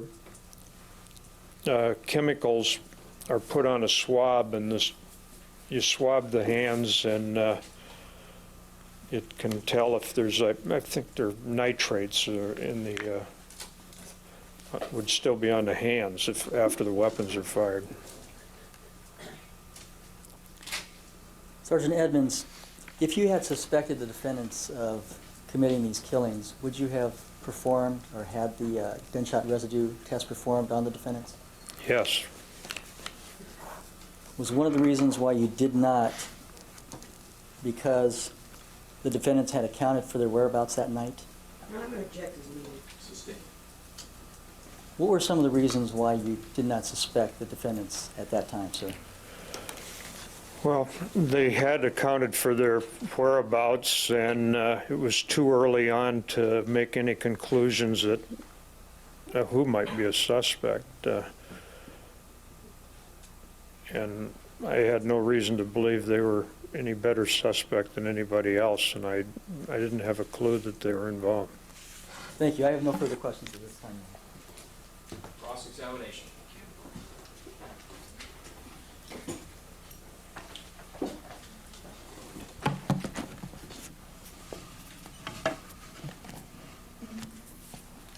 Good morning. Good morning. Sergeant Edmonds, just to give the jury a little context for these interviews, you first heard about this case at about 1 o'clock in the morning when someone called your house and woke you up. Is that correct? Yeah, I would say about 1 o'clock. And after you received that telephone call, I assume you got up and got dressed and went down to the Beverly Hills Police Department. Is that correct? Yes, I took a shower as well. Took a shower as well. And then you dressed and you went down to the police department. Correct. And I assume from that you didn't go to the crime scene, you went directly to the police department. Yes. And at that point, were Lyle and Eric Menendez already at the police station? Yes, they were. And was there some discussion within your department, people involved in the investigation in the case, as to who was going to conduct the interviews of the two brothers at that point? No. Did you decide you were going to conduct the interviews? Yes. And was one of the reasons that you decided you would do it because you had some experience, and in fact some vast experience, in interviewing both suspects and witnesses? Yes, and I was the one that was at the station. At 1:30, 2 o'clock in the morning? Correct. All right. Now, where were the Menendez brothers when you first saw them? I believe that they were in the working area of the detectives with Officer Angel and possibly one other officer. And was it your understanding that Officer Angel was an officer with the Beverly Hills Police Department who had transported the brothers from the Elm Drive residence down to your department? Yes, sir. Now, on the tape of the Lyle Menendez interview, there is reference made at 2 different points to a person named Mark, and also to a tennis coach or what Lyle Menendez refers to as a psychiatrist or somebody like a psychiatrist. Did you know who he was referring to on that tape? Yes, I do. Who was that? It was Mark Heffernan. And was that someone who was also with the two brothers when you first met them? Yes, he was. Well, he wasn't with them, but he was present in the room. What was your understanding as to how he got involved? Well, I didn't know initially. I believe it came out in the interviews how he was involved, or the officers might have told me he was their tennis coach. I didn't know how he related to it initially. You eventually interviewed him, is that correct? Yes, I did. And that interview with Mr. Heffernan was conducted after your interview with Lyle Menendez? It was after, yes. And so the sequence was first you interviewed Eric, correct? Yes. That interview took approximately 20 minutes? Yes, sir. And then immediately thereafter you interviewed Lyle Menendez? Yes, sir. And then because Mark Heffernan was right there at the station, you interviewed him, correct? Correct. And then after you interviewed Mr. Heffernan, you also arranged to have Perry Berman, the person mentioned in Lyle Menendez's interview, come into the police station, correct? Yes, sir. And he arrived at about 4 o'clock in the morning? I don't recall what time, but he did arrive, yes. And you conducted a tape-recorded interview with him as well, did you not? I believe so. And was one of the purposes of that interview to basically check out whether the information Lyle Menendez had given to you was accurate? No. What was the purpose of the interview?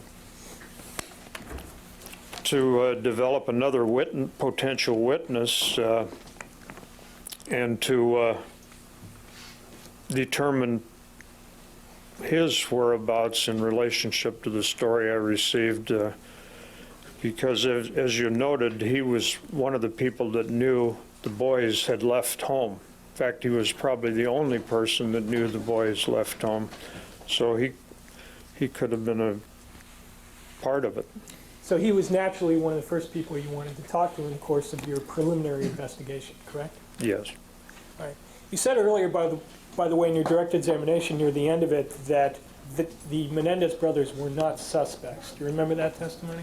Yes, they were not. They were not.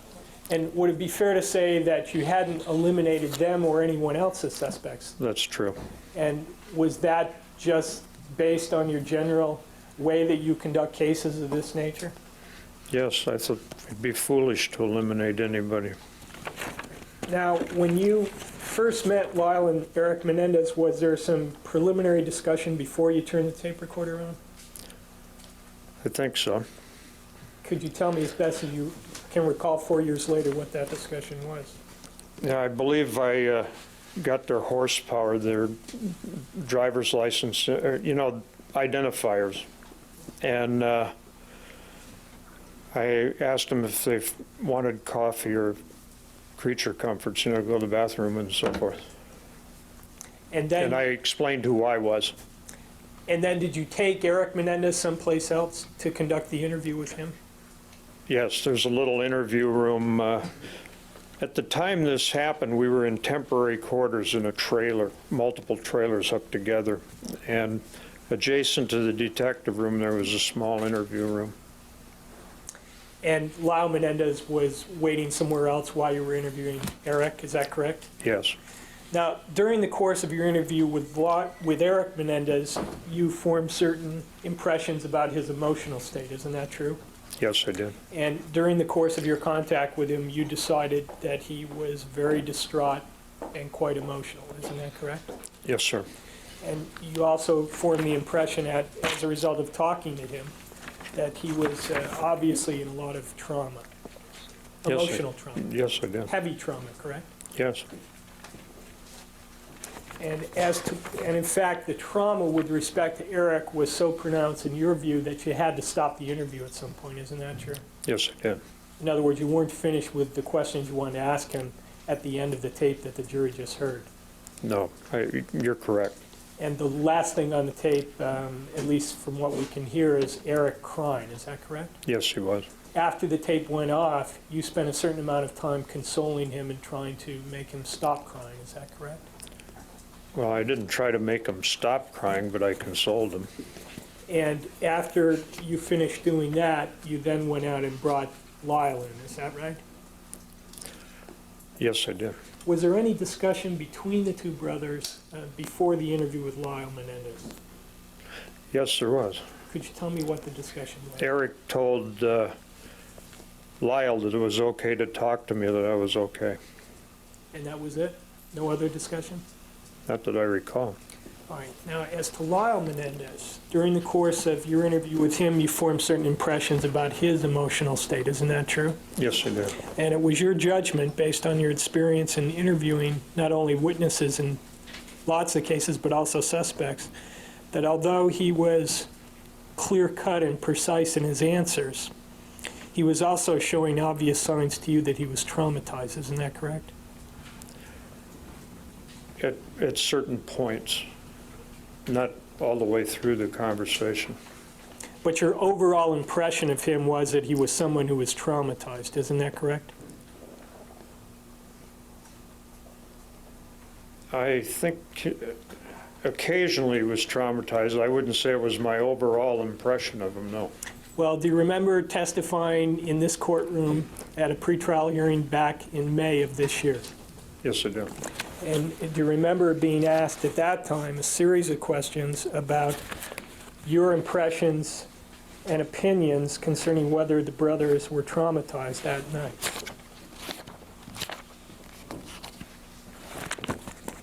Yes, I do.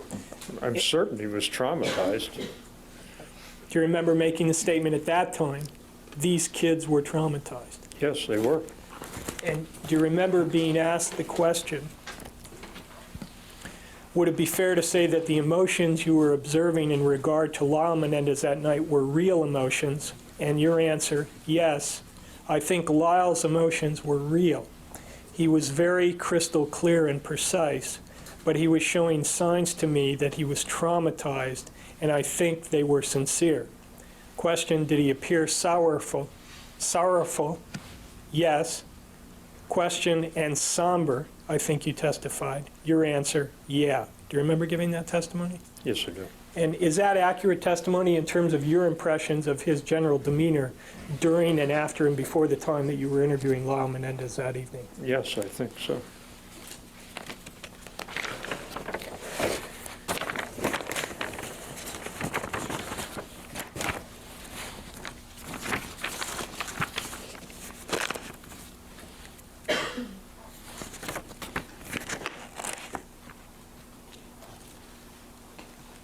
Is it true that one of the reasons you knew Eric Menendez was upset and traumatized was just from his body language?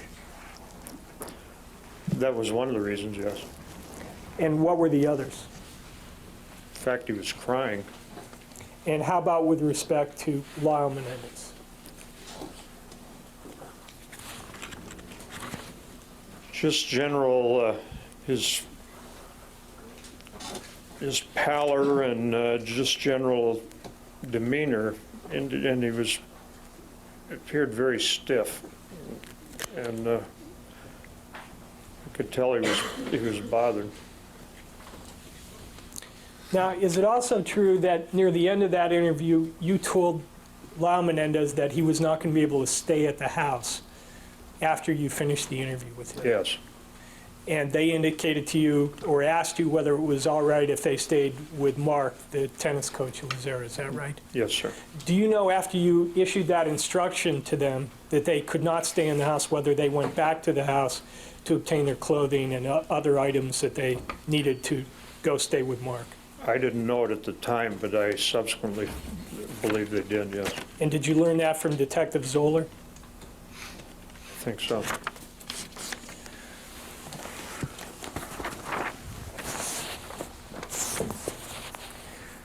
On the tape with Lyle Menendez, there is mention of some problem with gangs in Calabasas. Do you recall that part of Yes, I do. the tape? And you asked him whether a police report was made concerning that incident? Yes. Was there, in fact, a police report made concerning a problem that Eric Menendez had with a group of gang members in Calabasas? I don't recall. Do you know if Detective Zoller conducted an investigation to find out whether or not, in fact, a report had been made? Well, I'm certain that he conducted an investigation. I just don't remember now seeing the report. At some point during the interview, Lyle Menendez mentioned that he smelled smoke. Do you recall that? He said he saw smoke and smelled smoke. And did that, in your mind, as an experienced investigator, raise a certain suspicion? Yes, it did. Could you explain to the juries why? Well, I felt that if you saw smoke, it would have had to have been pretty shortly after the guns were fired, because it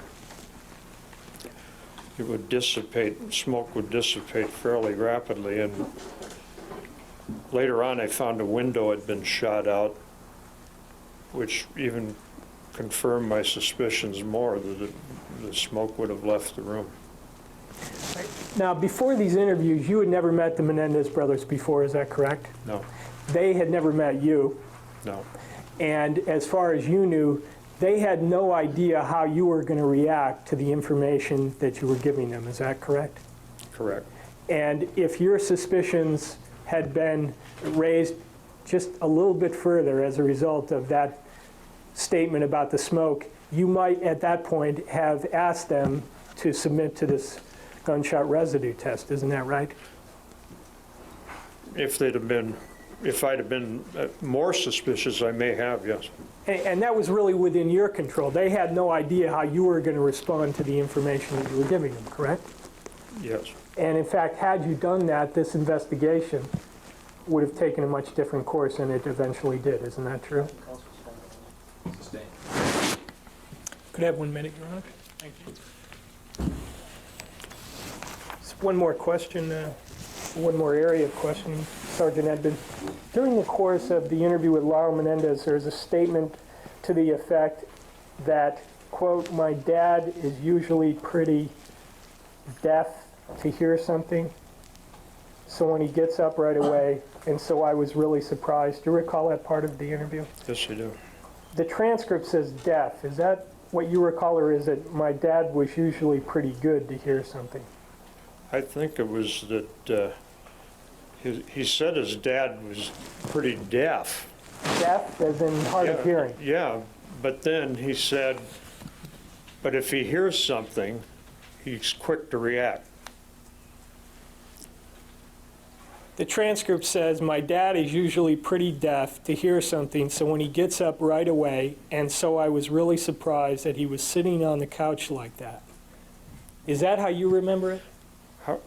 How I remember it, or the gist I got from it, was that his dad didn't hear very well, but if he heard something, he would get up and check it out,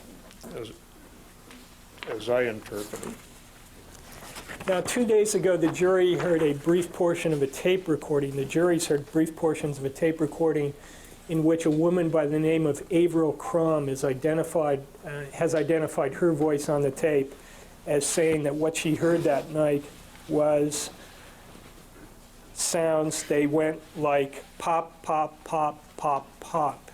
And were you the officer who conducted that interview? Yes, sir. And was that statement made by Averill Crum to you at about 11:30 in the morning? Yes. The very next... The 21st. Would have been the same morning you were conducting the interviews with the Menendez brothers? Yes. Is it true that after the interviews with the Menendez brothers, Heffernan, and Berman, you then went out to the crime scene and conducted some interviews out there? Yes. And that's when the interview took place with Ms. Crum? Well, I told you in the hallway that that interview took place at her house. I subsequently, after reading your notes, it took place at the station because that's where we had the book with car pictures in it. Okay. I'm fairly certain that I talked to her up in the street earlier when it was still dark. And then later on, Josh and Jennifer and Mrs. Crum came to the station. And that interview that was conducted at the state, when you say you looked at my notes, what you looked at was a transcript of the interview, correct? Yes.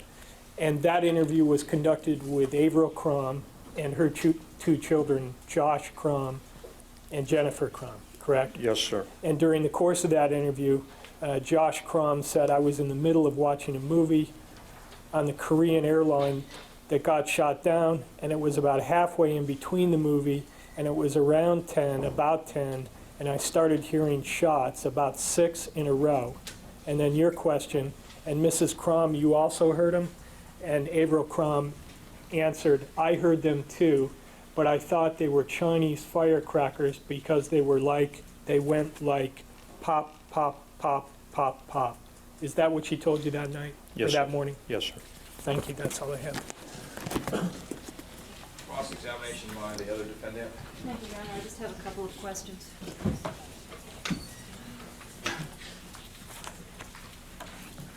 Sergeant Edmonds, did you discontinue your interview with Eric because his emotional state changed? Yes. Okay, and had his emotional state deteriorated to the point where you just couldn't have intelligent conversation with him? Yes, ma'am. I didn't want to have him suffer asking him questions. Now, you've told us that he was crying at the time you terminated the interview. In addition to crying, were there any physical signs that you saw of trauma? Well, he had his head down periodically, and Was he shaking? I don't recall him shaking. Do you recall testifying at a pretrial hearing in this court that at the time you terminated the interview that Eric was crying and shaking? It's possible. I don't remember. Would looking at the transcript help you Yes, it would. remember? May I approach, Your Honor? Yes. Thank you. I'm showing you transcript.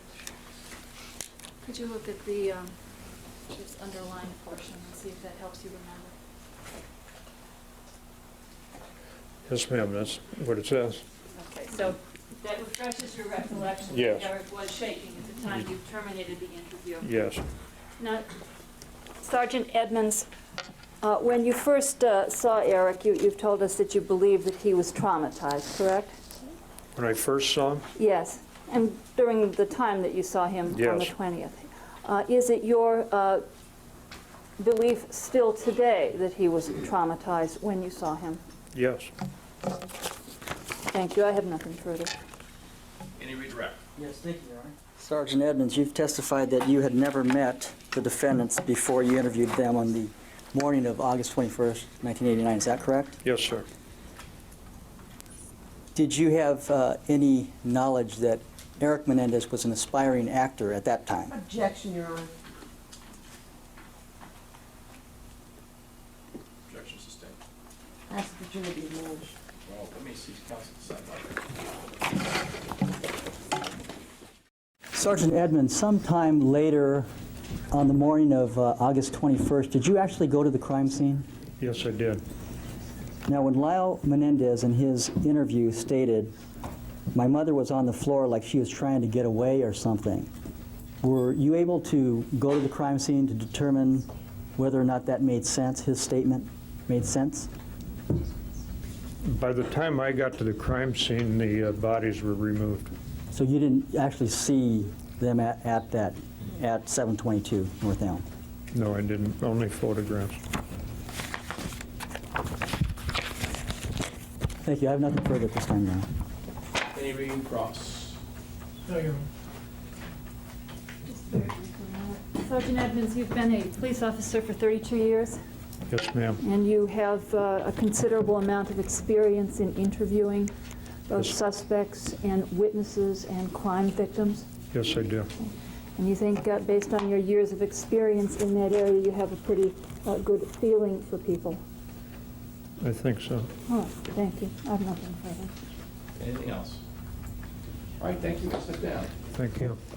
We have two separate juries, and we've been involved in jury selection, one jury at a time, and you've just been introduced on Tuesday to the participants for the first time, so let me do it once more here so that everyone knows the name that goes with the face that's at council table here, and then we'll get on with our testimony. First, I'll just go down the road here and introduce people at council table.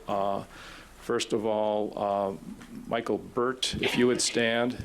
He is one of the attorneys for Lyle Menendez. Then Lyle Menendez, would you stand? And then Ms. Jill Lansing is the other attorney for Lyle Menendez. Ms. Leslie Abramson, she's one of the attorneys for Eric Menendez. Mr. Eric Menendez. And Ms. Marcia Morrissey, and she's the other lawyer for Eric Menendez. Mrs. Pamela Bozanich, she's one of the deputy district attorneys. And Mr. Lester Kuriyama, he's the other deputy district attorney.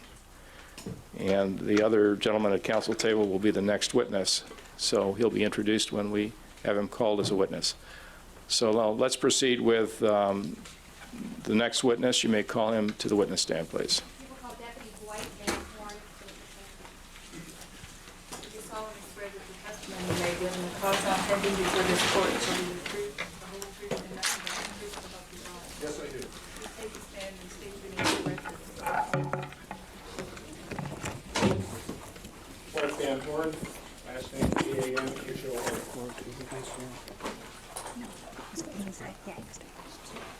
All right. Deputy Van Horn, what do you do for a living, please? I'm a Deputy Sheriff for Los Angeles County Sheriff's Department, assigned to the Scientific Services Bureau Firearms Identification Section as a firearms examiner. Do you work in the same building with Mr. Catalani, who was here yesterday? Yes, I do. Now, in addition to being a firearms examiner, are you also a sworn deputy sheriff? Yes, I am. Okay.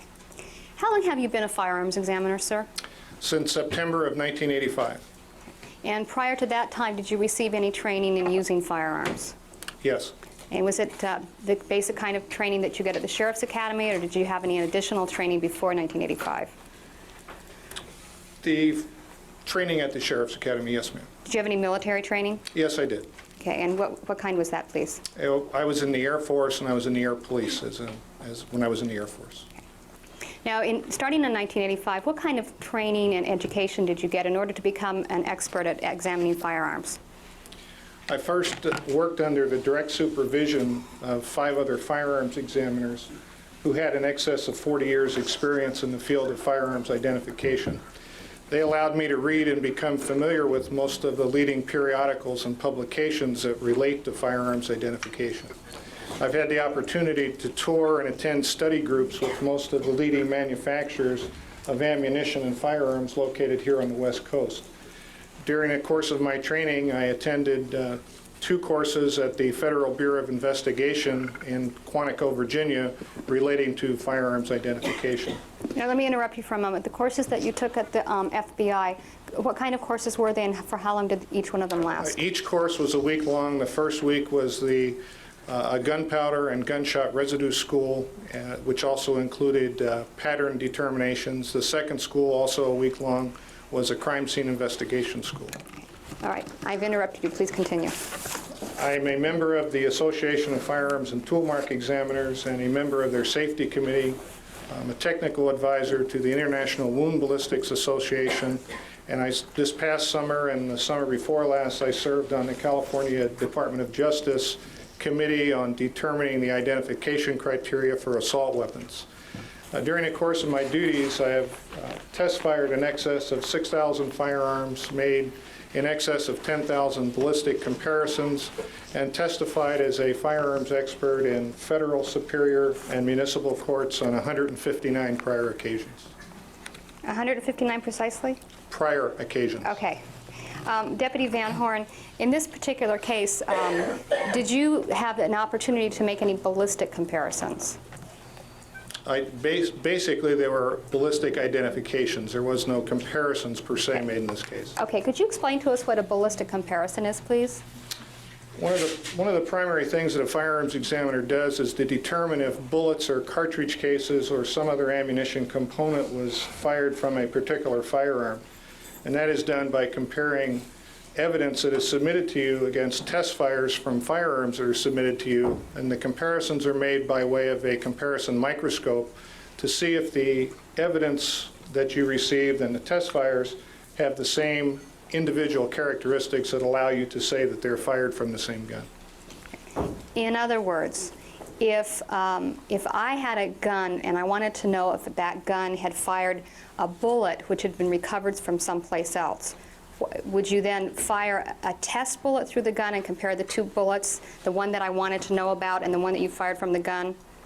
Yes, ma'am. And then you would compare the bullets to see if, in fact, the one I was curious about had, in fact, been fired from that gun? Yes. Okay. You did not perform anything like that in this case, correct? No.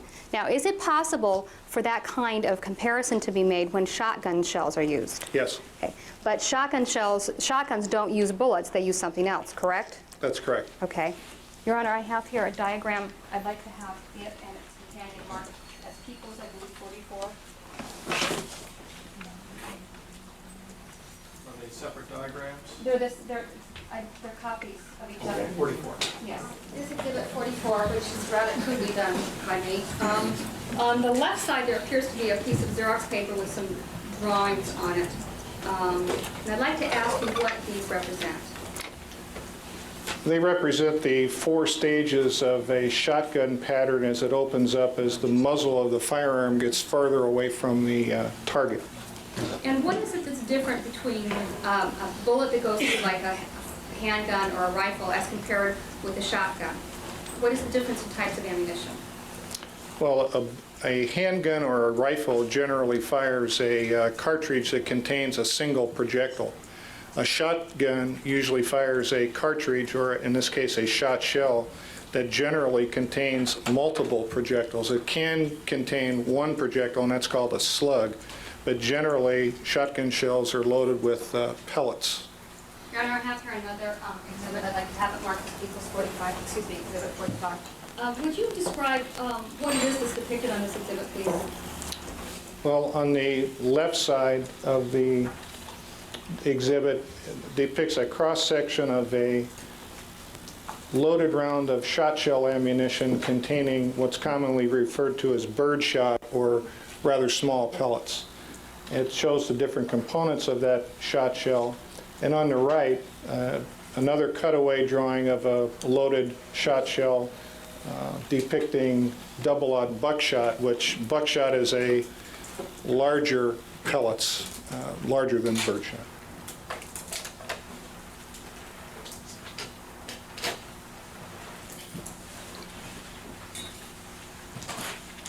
Referring now to the composition of birdshot, could you briefly describe how it is that the shell is constructed when there's birdshot involved? We've heard some testimony about wadding, so why don't you start with wadding? Okay, basically there's 2 types of wadding. The wadding that's currently loaded in buckshot, which was depicted on the display on 45 on the right, generally consists of 3 pieces of wadding. Immediately at the bottom of the shotgun shell, you can see some granular material. That's gunpowder. Right on top of the gunpowder is the first wad that you would encounter in a shotgun shell, and that's referred to as an over-powder wad. Deputy Van Horn, what is the purpose of a wad? A wad is a spacing material, and it keeps things in their proper order inside the shotgun shell. It keeps the gunpowder from slipping up with the shot pellets, and the shot pellets from mixing down with the powder. After the over-powder wad, what comes next? On the, once again, talking about the shell that's depicted on the right side of 45, the next in order up from the over-powder wad would be either spacer or filler wads. And what they do is exactly that. They take up space, or they fill up space inside the shotgun shell. Then immediately on top of the spacer or filler wads would be the buckshot. And then at the very top is the enclosed portion of the shotgun shell, and that's done by means of what's called a star crimp, as you can see displayed in the right side of Peoples 45. Now then, let's refer back to Peoples 44, which is up on the board, is the bigger one. On the left-hand side is a Xerox of some circles, and then to the right is the last one that appears to be a circle made up of smaller circles. I believe you indicated that those are indicators of patterns that are made by shotgun shells? Shot pellets, yes, ma'am. Shot pellets, okay. Could you tell us, first of all, Did you examine any kind of weapon in regards to this particular case? That is, did you have a weapon to examine to see if it had been used in this case? No. Okay. Would it be fair to say that in order to make exact determinations of how far away one is from something that is hit to make such a pattern, that you actually need the exact weapon? Yes, you do. Okay, and why is that? Well, with the shotgun, it's especially important. Within a shotgun barrel, the length of the barrel can vary from as short as 18.5 inches up to approximately 32 inches. Then, to further complicate things as far as the shotgun goes, inside the barrel of the shotgun at the muzzle, which is the very front end of a barrel of a firearm, the manufacturers have different chokes. And okay, what's a choke?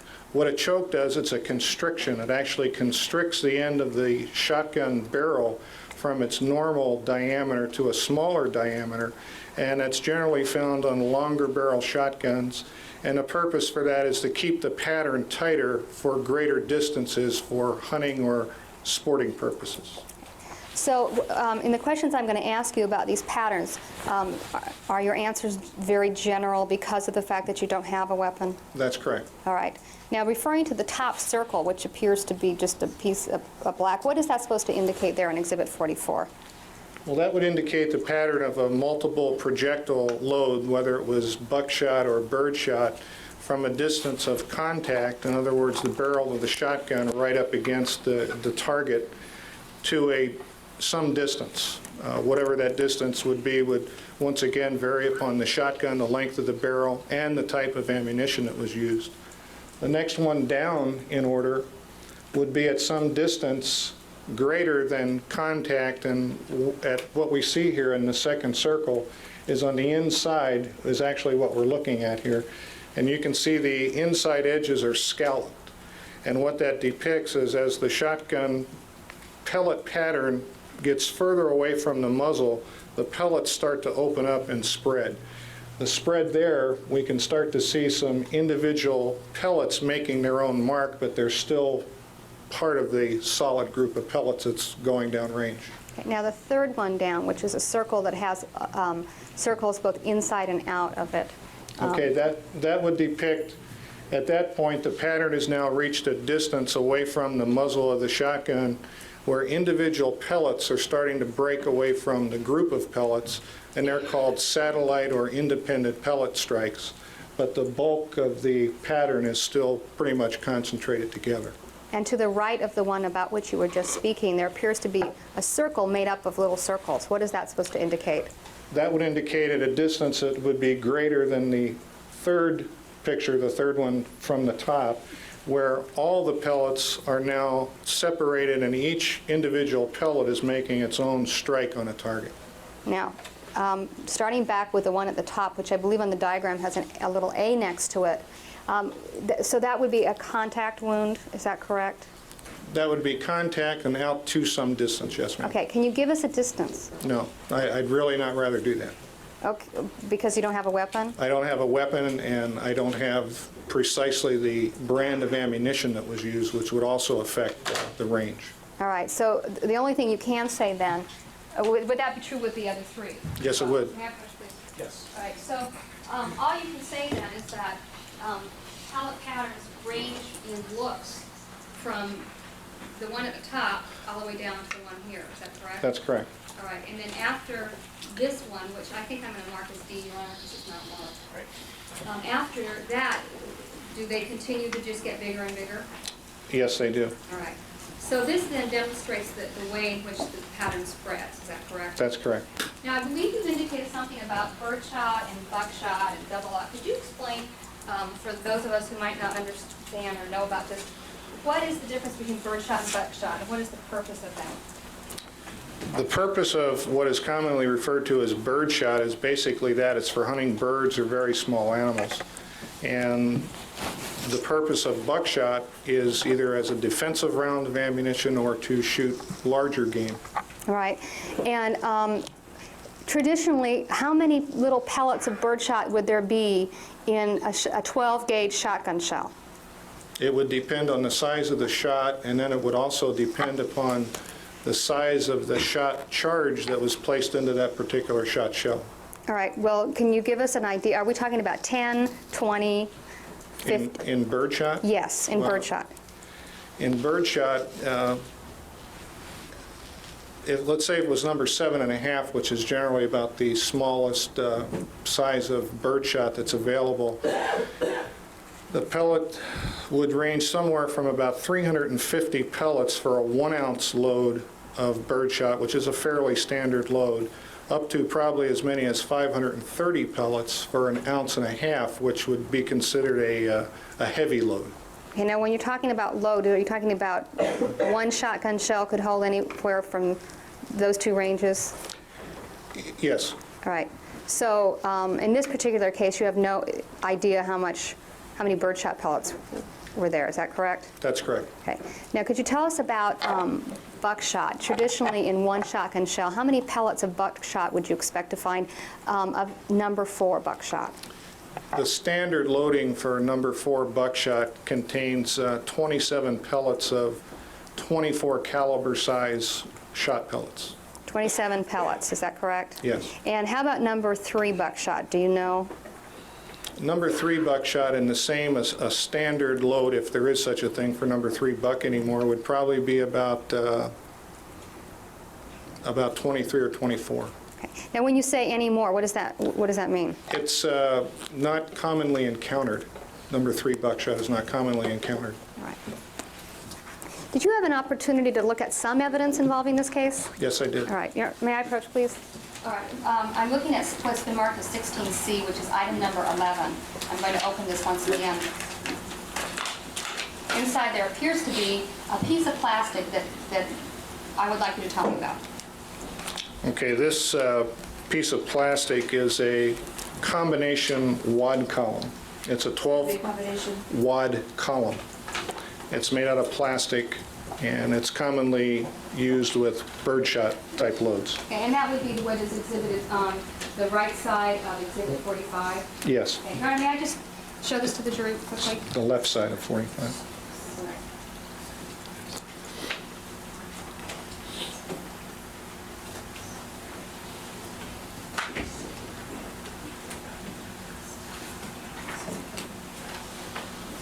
So the thing that I'm holding up right now for the jury, which is 16C, this is a form of wadding, is that correct? Yes, it is. Why don't you just pass it around? Okay. You can continue your examination. Yes, I shall. Referring now to what has been marked as 16G. Open it. And you previously examined everything in both of these envelopes, 16 and 17? Yes, I have. I'm just going to give somebody those examples. All right, this appears, this is item 5A for the record, out of 16G. I'd like to ask you what this is, please. That's a 12-gauge plastic over powder shot wad. We're not going to be able to pass all of these things around for various reasons. One of them is that we have to maintain some way of documenting where they all came from, and we don't want to lose track of them. And secondly, it takes quite a bit of time to pass all the exhibits around, and really doesn't serve that great a purpose. You'll have the exhibits during deliberations. As you've noticed during the trial, we haven't shown you every little photograph that has been referred to. If we did, we'd have to stop the proceedings each time a photograph was discussed and let everybody look at it before we went on to the next. It just doesn't constitute a very effective way of dealing with our time here. But all the exhibits that will be received will be in the jury room for the jury to look at. Deputy Van Horn, I have here. We had another jury that might want to see the same thing that showed one jury.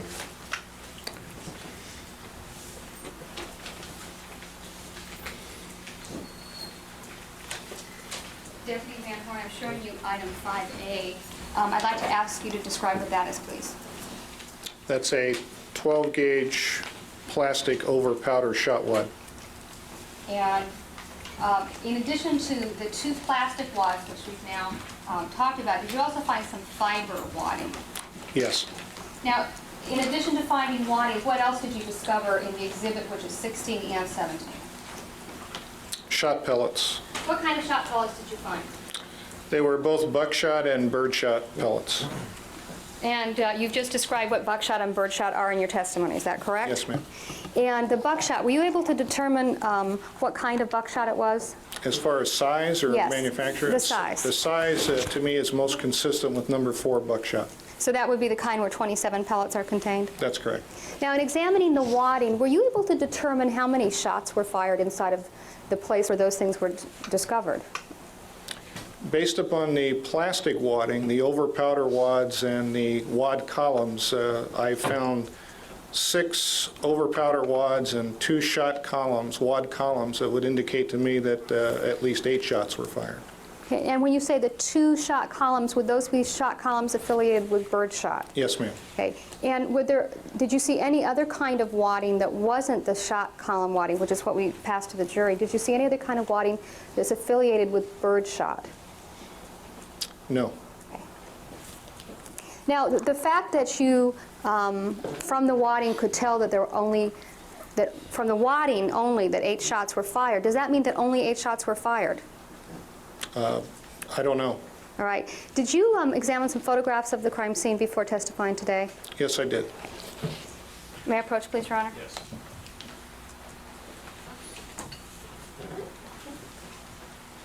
Showing you some photographs which have previously been introduced as exhibits 37, 38, 39, which appear to be some louvers and also a door, the outside of a French door. And referring specifically to photograph 37, which is the outside of the French door, were you able to make a determination as to whether or not shots were fired through that door? The damage that's depicted in the photos is consistent with a damage that would be caused by a shotgun blast. Now, in looking at photograph 37, were you able to determine how many shotgun blasts went through that door? At least 2. All right. Now, the damage made by these was made by the shotgun pellets, correct? Yes. All right. And from what you can discern in this photograph 37, can you tell whether or not the pellets which caused the damage to the door had already gone through something else before getting there? Not really. All right. The fact that you were only given 8, enough wadding to make 8 shots, does that mean that only 8 shots were fired? No. Why not? What it means to me is, as not having been to the scene, is that was the evidence that was submitted to me to examine. So I really wouldn't know how many shots were fired at the scene based upon what was given to me. Okay. Now, in Exhibit 44, on the right-hand side, appears to be a photograph which, from this distance, looks like just a bunch of smoke. Could you tell me what that's supposed to be? It's the photograph on the right of Exhibit 44. Yes. Starting at the top on the sequence of photos from top to bottom, it shows gases and pellets being expelled from a shotgun barrel. All the way at the top is a small cloud of gas that's going to precede the shot pellets out of the barrel of the gun, which is pretty much normal procedure when firearms are fired. The second photograph down shows the shot pellet in front of a or a much larger cloud of explosive gases and combustion material from the from the gunpowder burning. And in the third photo down, the gases are still rapidly expanding as the pellet load gets even further from the muzzle of the barrel. And in the bottom photo, once again, the gas cloud, the products of combustion are still enlarging as the pellets get further away from the muzzle. Now, referring to the left on that chart, number 44, the top, in a contact wound, what happens to the gases that are demonstrated on the right side? They go inside the wound. Now, are you an expert in shotgun wounds? I know what shotgun wounds look like. But are you an expert, or is that something the coroner does? If you're talking about the damage that's done inside the body, no, I'm not an expert in that. Okay. Did you bring something to court with you today that we haven't discussed yet? Yes. Okay. Your Honor, may I have him get the exhibit out, please? It's not going to be marked. Yes. Okay. Deputy Van Horn, have you brought a Mossberg shotgun to court with you today? Yes, I did. Would you please take it out of the case? Yes, ma'am. Thank you.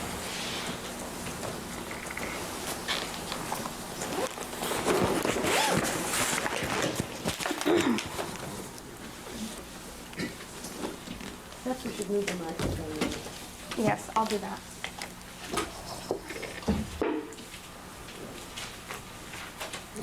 Are you going to ask him some questions about this weapon first? Okay, put the microphone back. Yes, Okay, but I want to put these away so we have. Are you aware of a model number of a Mossberg shotgun number 50406? A catalog number, yes, ma'am. And do you have a shotgun with you today that is similar to a model 50406? Yes, I do. Okay, catalog number. I'm sorry, I'm misusing the term. Could you please show the jury what it looks like? Just hold it up. Okay, could you tell us what that is? It's a Mossberg 12-gauge shotgun. It's a pump-action shotgun, and it has an 18.5-inch barrel, and is capable of holding a total of 6 12-gauge shot shells. Why don't you stand up and hold it up? Yes, sir. Okay. Now, why don't you put the microphone aside towards the judge, please? And could you show the jury how one loads that kind of shotgun? Yes. Now, do you have live rounds with you? No, these are dummy rounds for functioning purposes only. How many of them do you have today? I brought a total of 6. Okay. Would you please put all of them in and show us how to do it? Now, you've been doing this for how many years? Loading shotguns? Oh, more than 20. All right, so would you say you're pretty good at it? I've done it before. Okay, all right, so keeping that in mind. Okay, to load this shotgun, I'll describe a little bit of this shotgun to you. The primary parts, the long tube at the top here is the barrel. The shorter tube at the bottom is the magazine that contains the rounds of ammunition. This area right here is called the ejection port. When the shotgun is fired and the pump is activated and you expel a expended shotgun shell, this is where it comes out, the ejection port. This is the trigger guard. The front portion here, the wood portion, is called a fore end or a pump handle. The back wooden portion is called a stock. Do you want all 6 rounds loaded in Yeah, here? but could you show us how, now, Well, Your Honor, we're going to object to that. To loading the 6th shell? Overruled. You may do that. They would be hard to sample. No, it's already been discussed. You may do that. Thank you. Okay, to load the shotgun, you must make sure that the slide is all the way to the front of the gun. Then you take rounds of ammunition, dummy rounds of ammunition, load them into the bottom portion of the shotgun, and then they're retained in the magazine.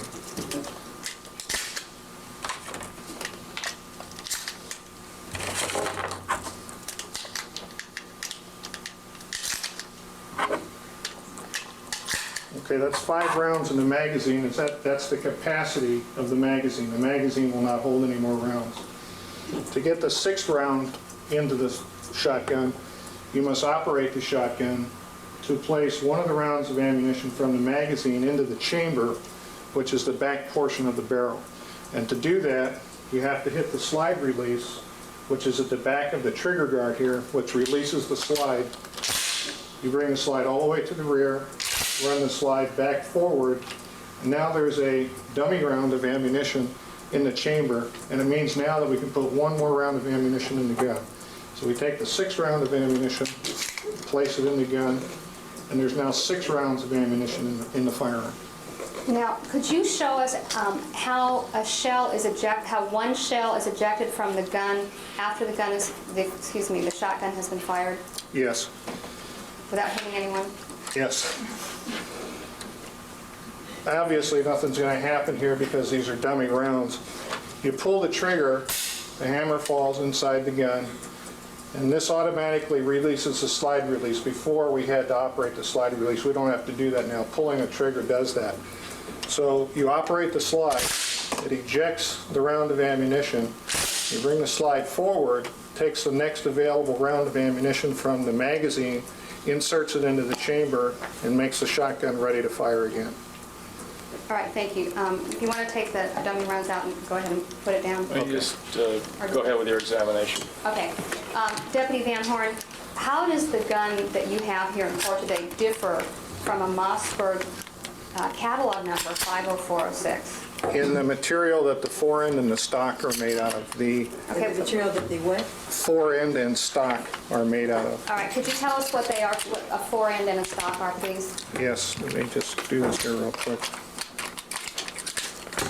Okay, the fore-end or pump handle or slide handle is the wooden portion at the front of the gun right here, and the stock is the wooden portion at the rear of the gun right here. And in the catalog number 50406, those are made of a different material than the weapon you have in court here today? Yes, they are. And what are they made of? Plastic or synthetic. Do you have a copy of the Mossberg gun manual for 1989 with you? Catalog, yes, ma'am. Okay. All right, we'll resume. Just a couple more things here. Number one, the witness has demonstrated how the weapon is loaded and the way he loaded it. Obviously, he is an experienced expert in the use of firearms, and the way he has demonstrated the loading of the firearm is not intended to indicate how the weapon was loaded at any other time or how it was loaded in the situation involved in this case, just giving you a demonstration how he, as an expert, loads a weapon. And similarly, the way the cartridge was ejected from the shotgun is not designed to indicate how any cartridges were ejected on the night in question. It's just showing you a demonstration here of how cartridge casing is ejected from the shotgun in a general sense. Referring back again to the demonstration that you just made, when you load the shotgun, you put in the 6 pellets. As they are used up, they are ejected out the side. Is that correct? They're ejected out the side if the person who's using the shotgun chooses to do that. Yes, ma'am. Is there something else that could happen? Well, if you fire one shot with this particular shotgun, nothing else happens other than the round of ammunition going off. It takes a conscious act to remove the expended cartridge case or the expended shot shell from the gun. And that's by pulling back on the, what's that called? The slide. The slide. And yes. By pulling on the slide, then, you eject it and then put another round back into the chamber, correct? Yes. All right. And then after all 6 rounds are gone, then in order to reload, you just basically do what we saw you do, right? Correct. Okay. Now, I have here an item which is a Xerox, it's Exhibit 46, Your Honor. We've been discussing the difference between the shotgun that you have here in court and also a catalog model 50406. And on page 18 and 19 of this catalog, is there some sort of description of the 2 guns that we've been talking about? Yes, there is. All right, now, on page 18 of the catalog, and you have the original here, correct? Yes, I do. And you've allowed the defense attorneys to look at it? Yes. Okay. On page 18, is there in fact a model 50406 listed, and it says synthetic field? Yes. Okay, and so that would be the one that's got plastic instead of wood, correct? Correct. All right. And then on page 19, there appears to be 2 guns on this page. The top one and the bottom one on the Xerox appear to be very similar. However, I note that in the actual manual, they're colored. All right, so the top one appears to be all black, and the bottom one appears to be black with the wood as the gun that you have in court, correct? Correct. The model 50406, would it have resembled the top? Yes. All right, and so aside from the stock and the, what was that called? Fore-end. The fore-end, they're basically identical, is that correct? Yes. Right.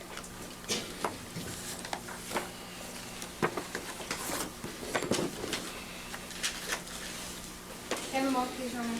Yes.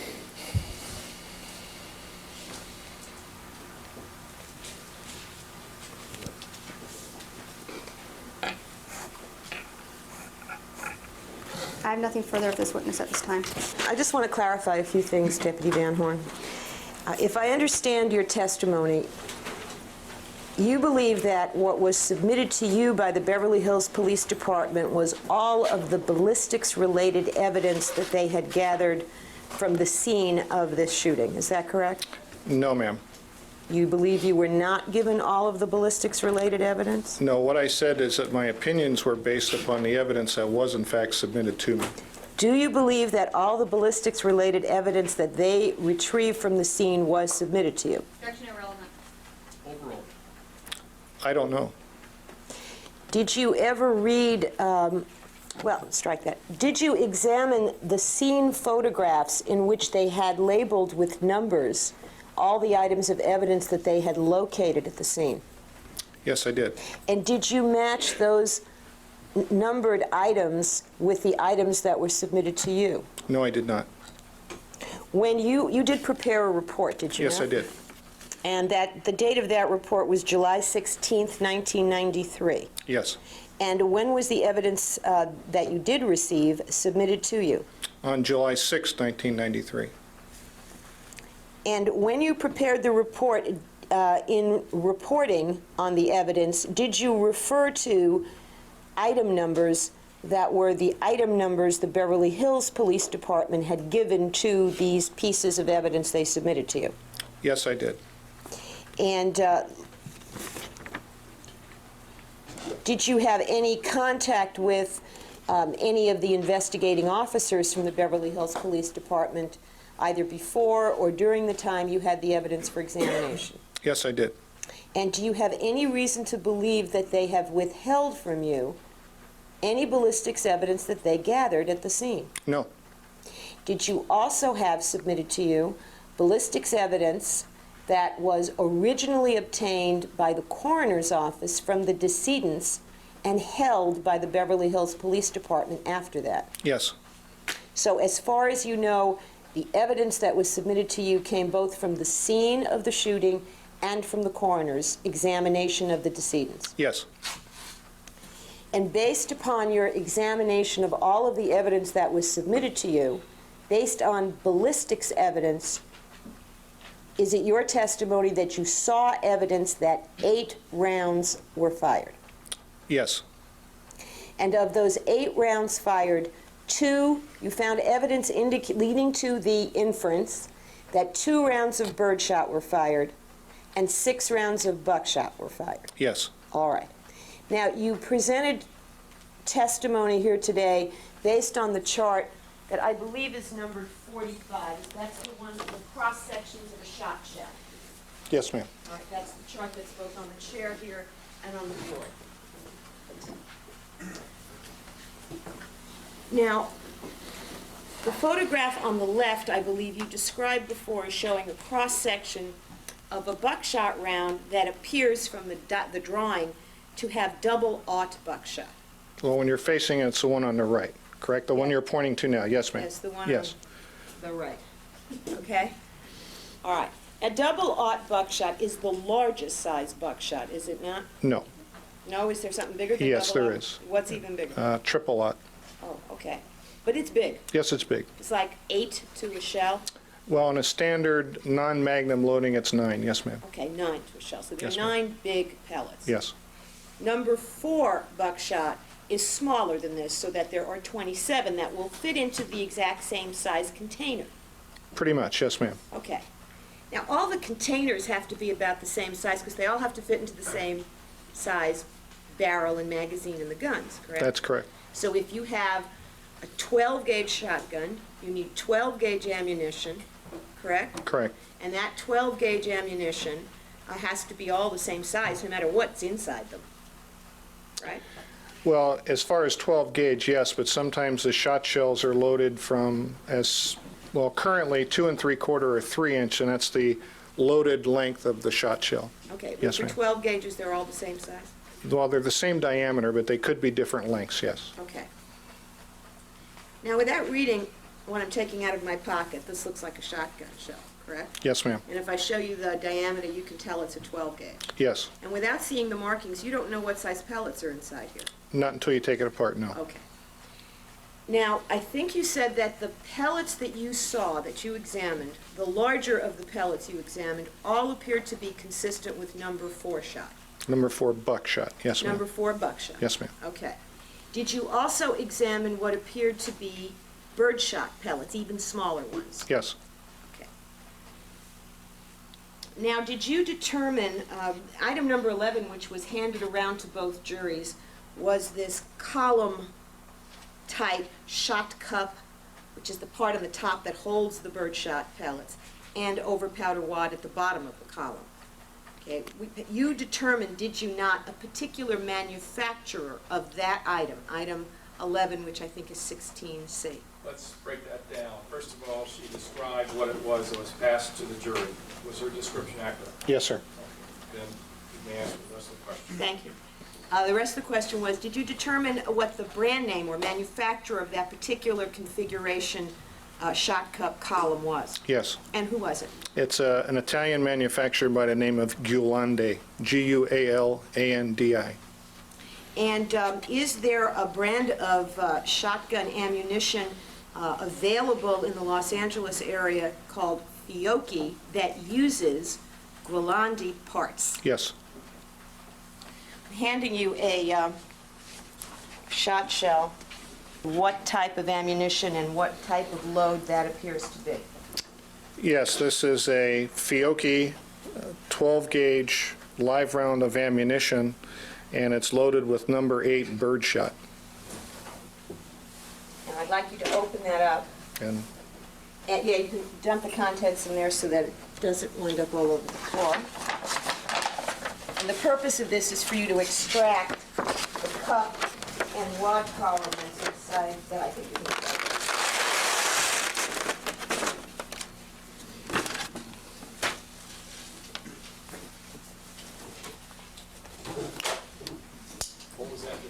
Oh, I'm sorry, Your Honor. I just removed the shot load from the top of the live round of shot shell ammunition. Why don't you show us that so we can see what it is? You just put a couple in your hands. Okay. Yes, sir.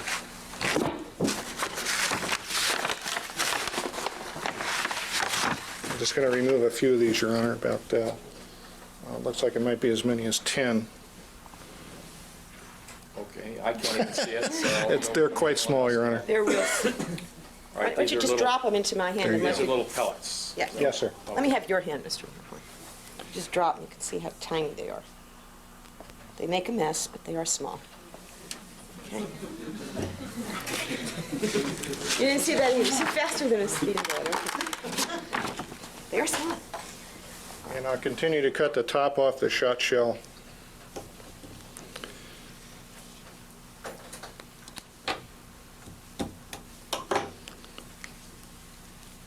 And we'll attempt to take the... Deputy Wolf has a very sharp knife, a skinny one if you want to borrow it. Do the other one.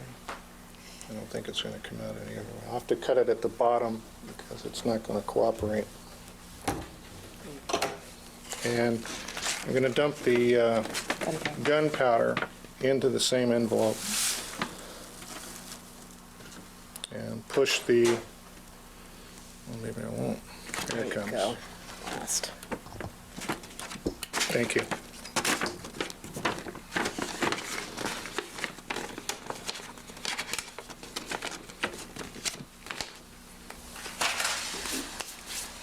Now, you have extracted the shot cup wad column, Yes. and does that appear to be the identical type shot cup wad column as we've seen in 16C? It's the same, yes. Now, this diagram here, 45, diagrams Remington ammunition. Yes, it does. Was there anything that you saw in your examination of the ballistics evidence in this case that led you to form the conclusion that it was Remington brand ammunition? No. Did you form the conclusion, well, did you form the conclusion that what you saw, both by way of birdshot-related ballistics material and buckshot-related ballistics material, was consistent with Fiocchi? Yes. And along those lines, do you have that?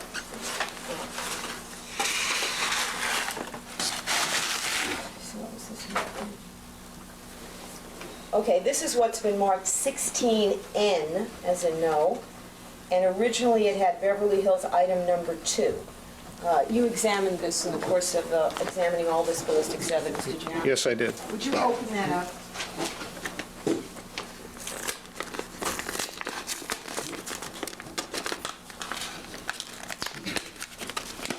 Opening the envelope and removing a plastic container that has a fiber filler or spacer wad.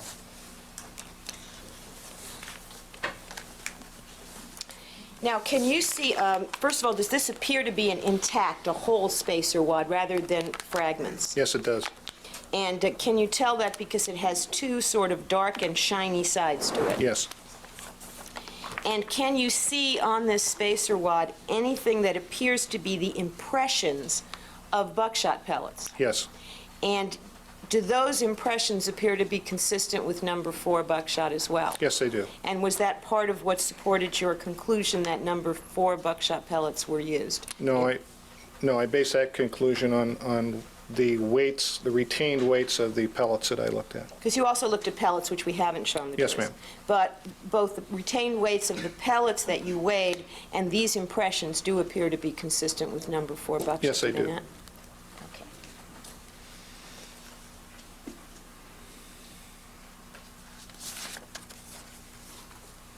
Now, I take it you could not tell from examining the scene photographs from the Beverly Hills Police Department whether or not they saw all the ballistics evidence that was available at the scene.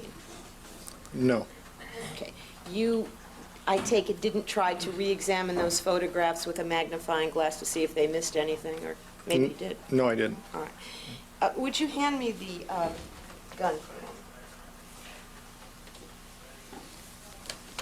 You took the dummy rounds out. Yes, I did. Would you give me 2 of them?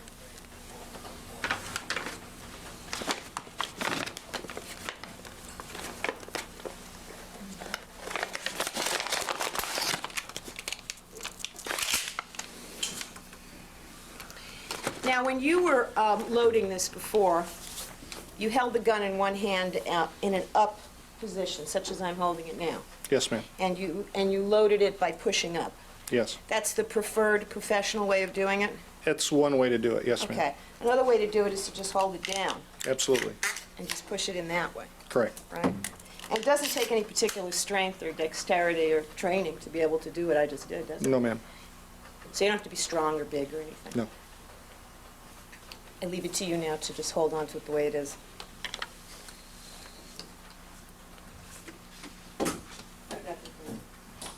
Cross-examination by counsel for Lyle Menendez. 37 through 39, these are the photographs you said you were asked to review, Yes, correct? sir. And I think you said that based on your review of those photographs, you determined there were at least 2 shots fired through what's depicted in those photographs? Yes, sir.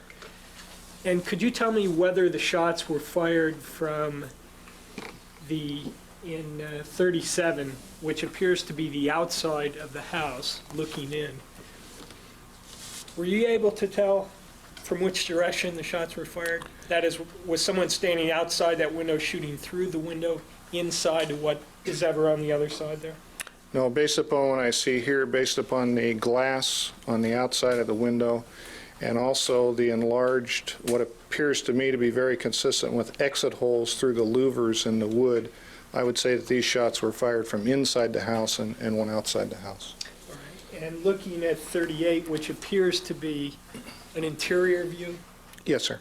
and is there anything in that photograph which confirms your opinion that the shots were in fact fired from somewhere within the room where that window is situated? Yes, sir. Looking at the holes that are depicted between the 2 straps on the slat, they're very consistent with entry holes from shotgun pellets. And is 39 just a close-up of, again, an interior view of that door? Yes, sir, it is. Now, I think you said also that you could not tell from the photographs whether either of those 2 shots, assuming there are only 2, were what you term pass-through shots. Is that correct? I don't think I referred to them as pass-through shots. I think I was asked if they had passed through something beforehand. And how do you generally make that determination? Well, basically, you wouldn't be able to tell unless there was some intervening object that you could see in front of the slats in this particular case. And you just don't know from examining the photographs, correct? No, sir. Is it true to say that the way you work in your department is someone will make a request of you to do something and you then do it in terms of your analysis? That's correct. You don't just go out to a crime scene and look at the ballistics evidence at the crime scene and then come up with an interpretation of what happened? On my own? Yes. No, sir. Do you ever visit crime scenes? When we're asked to go there by the investigator handling the crime, yes, sir, we do. When does that generally happen? That generally happens very soon after the crime is discovered and at the request of the investigator. And would that generally be done while, for instance, the ammunition was still lying in the place where it was found at the crime scene? Yes, sir. Is one of the things you can tell from doing that perhaps where the shooter was in relation to the target from the distribution of the various parts, for instance, shotgun shells? Well, shotgun shells, if you saw some shotgun shells laying at a crime scene, you might be at some time, if you were provided with the shotgun in the case, make an ejection pattern and determine where someone was standing, yes, sir. How about the wadding? For instance, if there was wadding at the crime scene, would that tell you anything about where the shooter was standing in relation to the target? From just the wadding, no, sir. Now, in relation to your diagram up there, I believe it's 44, which shows the shot patterns. Yes, sir. Am I correct in assuming that your testimony is very general in nature? In other words, you're not specifying that it relates to any weapon that is relevant to this case. You're only talking in general. Yes, sir. And am I also correct in assuming that if you had taken a gun that, for instance, you had known was used in a particular incident, a model number, that you could do some sort of test to actually more accurately determine the distance from the shooter to the target by test firing the gun itself? The gun itself, yes, sir. That's the only time we would provide an estimate. And is the best way to do that, for instance, if you knew that a particular model number was used in an incident, to take that model number and fire it from various distances and see what kind of pattern it made with various types of ammunition? No, sir. How would you do it? Well, when we do a distance determination, either to duplicate a shot pattern or a gunshot residue pattern, we need to have the specific gun that was used and know the type of ammunition that was used. Otherwise, we don't do the test. Right. And would you need the specific gun itself or just the same model number? No, sir, the gun. We want the gun that's the suspect gun in the case. Otherwise, you just can't tell. No, sir, that's correct. And you weren't asked to do any analysis along those lines in this case, were you? No, sir. Thank you. That's all I have. Any redirect? Well, were you asked to try to replicate shotgun patterns, and did you refuse to do it because you didn't have the shotgun by me? Yes. Okay. And so when Mr. Burt says that, for instance, if I went out today and bought a Mossberg catalog number 50406, and I went to you and said, Deputy Van Horn, show me how shot patterns would relate to this case, what would you tell me? I would show you how they relate to this case, but I wouldn't tell you that based upon patterns that I shot with that gun that you bought or I bought, and then, for instance, look at the pattern that's in, I think it's People's 39, and then say, well, yes, this shot was fired at, X feet. I wouldn't do that. Why not? Because it's not the same gun. I don't know what configuration that 50406 gun is. If the purchaser has made some modification to that, I have no way of knowing. Now, I believe you were also asked a question about if you could tell where people were located in a room by the location of the wadding. Was Yes. that the question you were asked? And I think you replied no. Is that right? That's correct. Why can't you tell? Well, the wadding is propelled out the barrel of the shotgun just like the other ammunition components, the shot pellets. And once again, depending on the gun and the type of ammunition that's used, those waddings are going to go at some distance. And for instance, if this courtroom diagonally from corner to corner was, let's say, 30 feet, and we find a shot wad in the middle of this room, and the test with a gun and the type of ammunition says that the shot wad will travel 15 feet. I still don't know from what corner that shot was fired from. All I know is we have a shot wad in the middle of this room. Right, so the wadding does not tell you anything about where the shot was fired from, is that correct? That's correct. And is wadding unpredictable in terms of where it will end up? In other words, does it sometimes end up with the pellets and other times end up elsewhere? Yes. Okay. Now the fiber wadding, which I think it was shown by Ms. Abramson to the jury, does that kind of wadding absorb moisture? It can. All right, so that if that wadding were contaminated by blood or some other liquid, then it would be in fact contaminated, right, and would soak up the liquid? It could, yes. All right.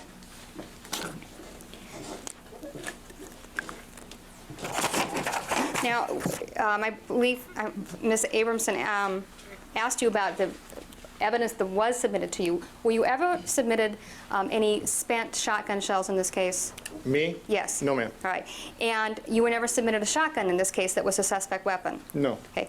And I think you indicated that when you have a handgun or a rifle, that when you get the bullet, you can tell that, A, this particular bullet came from this particular gun, because guns are unique. Is that correct? Yes. Right. Now, in shotguns, is there a way to do that as well?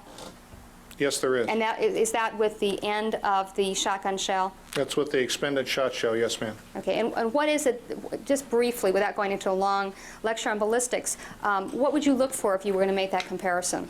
I would look for firing pin impressions, breech face, extractor marks, shell stops. There's any number of components inside a shotgun that have the potential to leave individual and unique marks to that particular firearm. So then as the shotgun shell is hit and then travels through the barrel of the gun, of the shotgun, it picks up markings, is that correct? Well, I don't mean to be picky, but the shot shell itself doesn't travel through the barrel, but it's worked through the action. So many of the different components of the action of the firearm can, in fact, mark the shot shell. So that if you had a weapon in this case and you had the shotgun shells, you might have been able to say that these shotgun shells came from this shotgun. Yes. Thank you. May we approach, please? I have a question. I know. I just want to approach for a second. All right, is there any further cross-examination of the witness?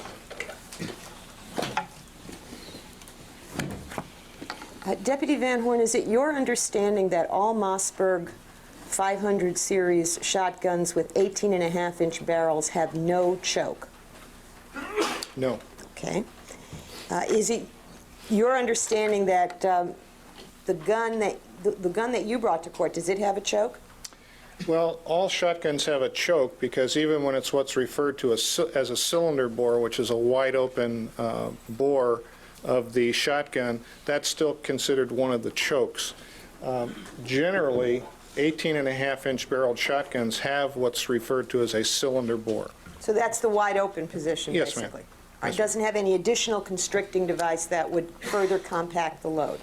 Is that right? This particular shotgun? Well, the 500 series, which is all you can talk about. I don't know. I really don't know. Well, what about the 50406? Do you know about that? Not really. So you don't have any idea if the 50406s have some additional constriction? That's correct. Nothing further. Anything else? Does the catalog you refer to indicate that the 40506 has a cylinder bore? I believe it does, yes. Anything else? No, thank you. All right, thank you. You may step down. Thank you. Excused. Gather up your paraphernalia. Yes, sir. Should I replace this other stuff in its proper envelopes to your? Let the lawyers do that since Okay. they're the ones who took it out. But Okay, you yes, can sir. take your shotgun with you. Oh, I do have one other question, Your Honor. I'm sorry. Okay, this will be a test. The test is that it'll be one question, so. Here's the test. If there were 6 number 4 buckshot rounds fired with 27 pellets each, would that produce a total number of pellets fired of 162 pellets? Yes. All right, anything else from anybody else? No, you're right. All right, thanks. Okay, thank you, Your Honor. And the shotgun, ladies and gentlemen, is not an exhibit that will be received. It was only brought into the courtroom for the purpose of demonstrations, and now we'll leave the courtroom.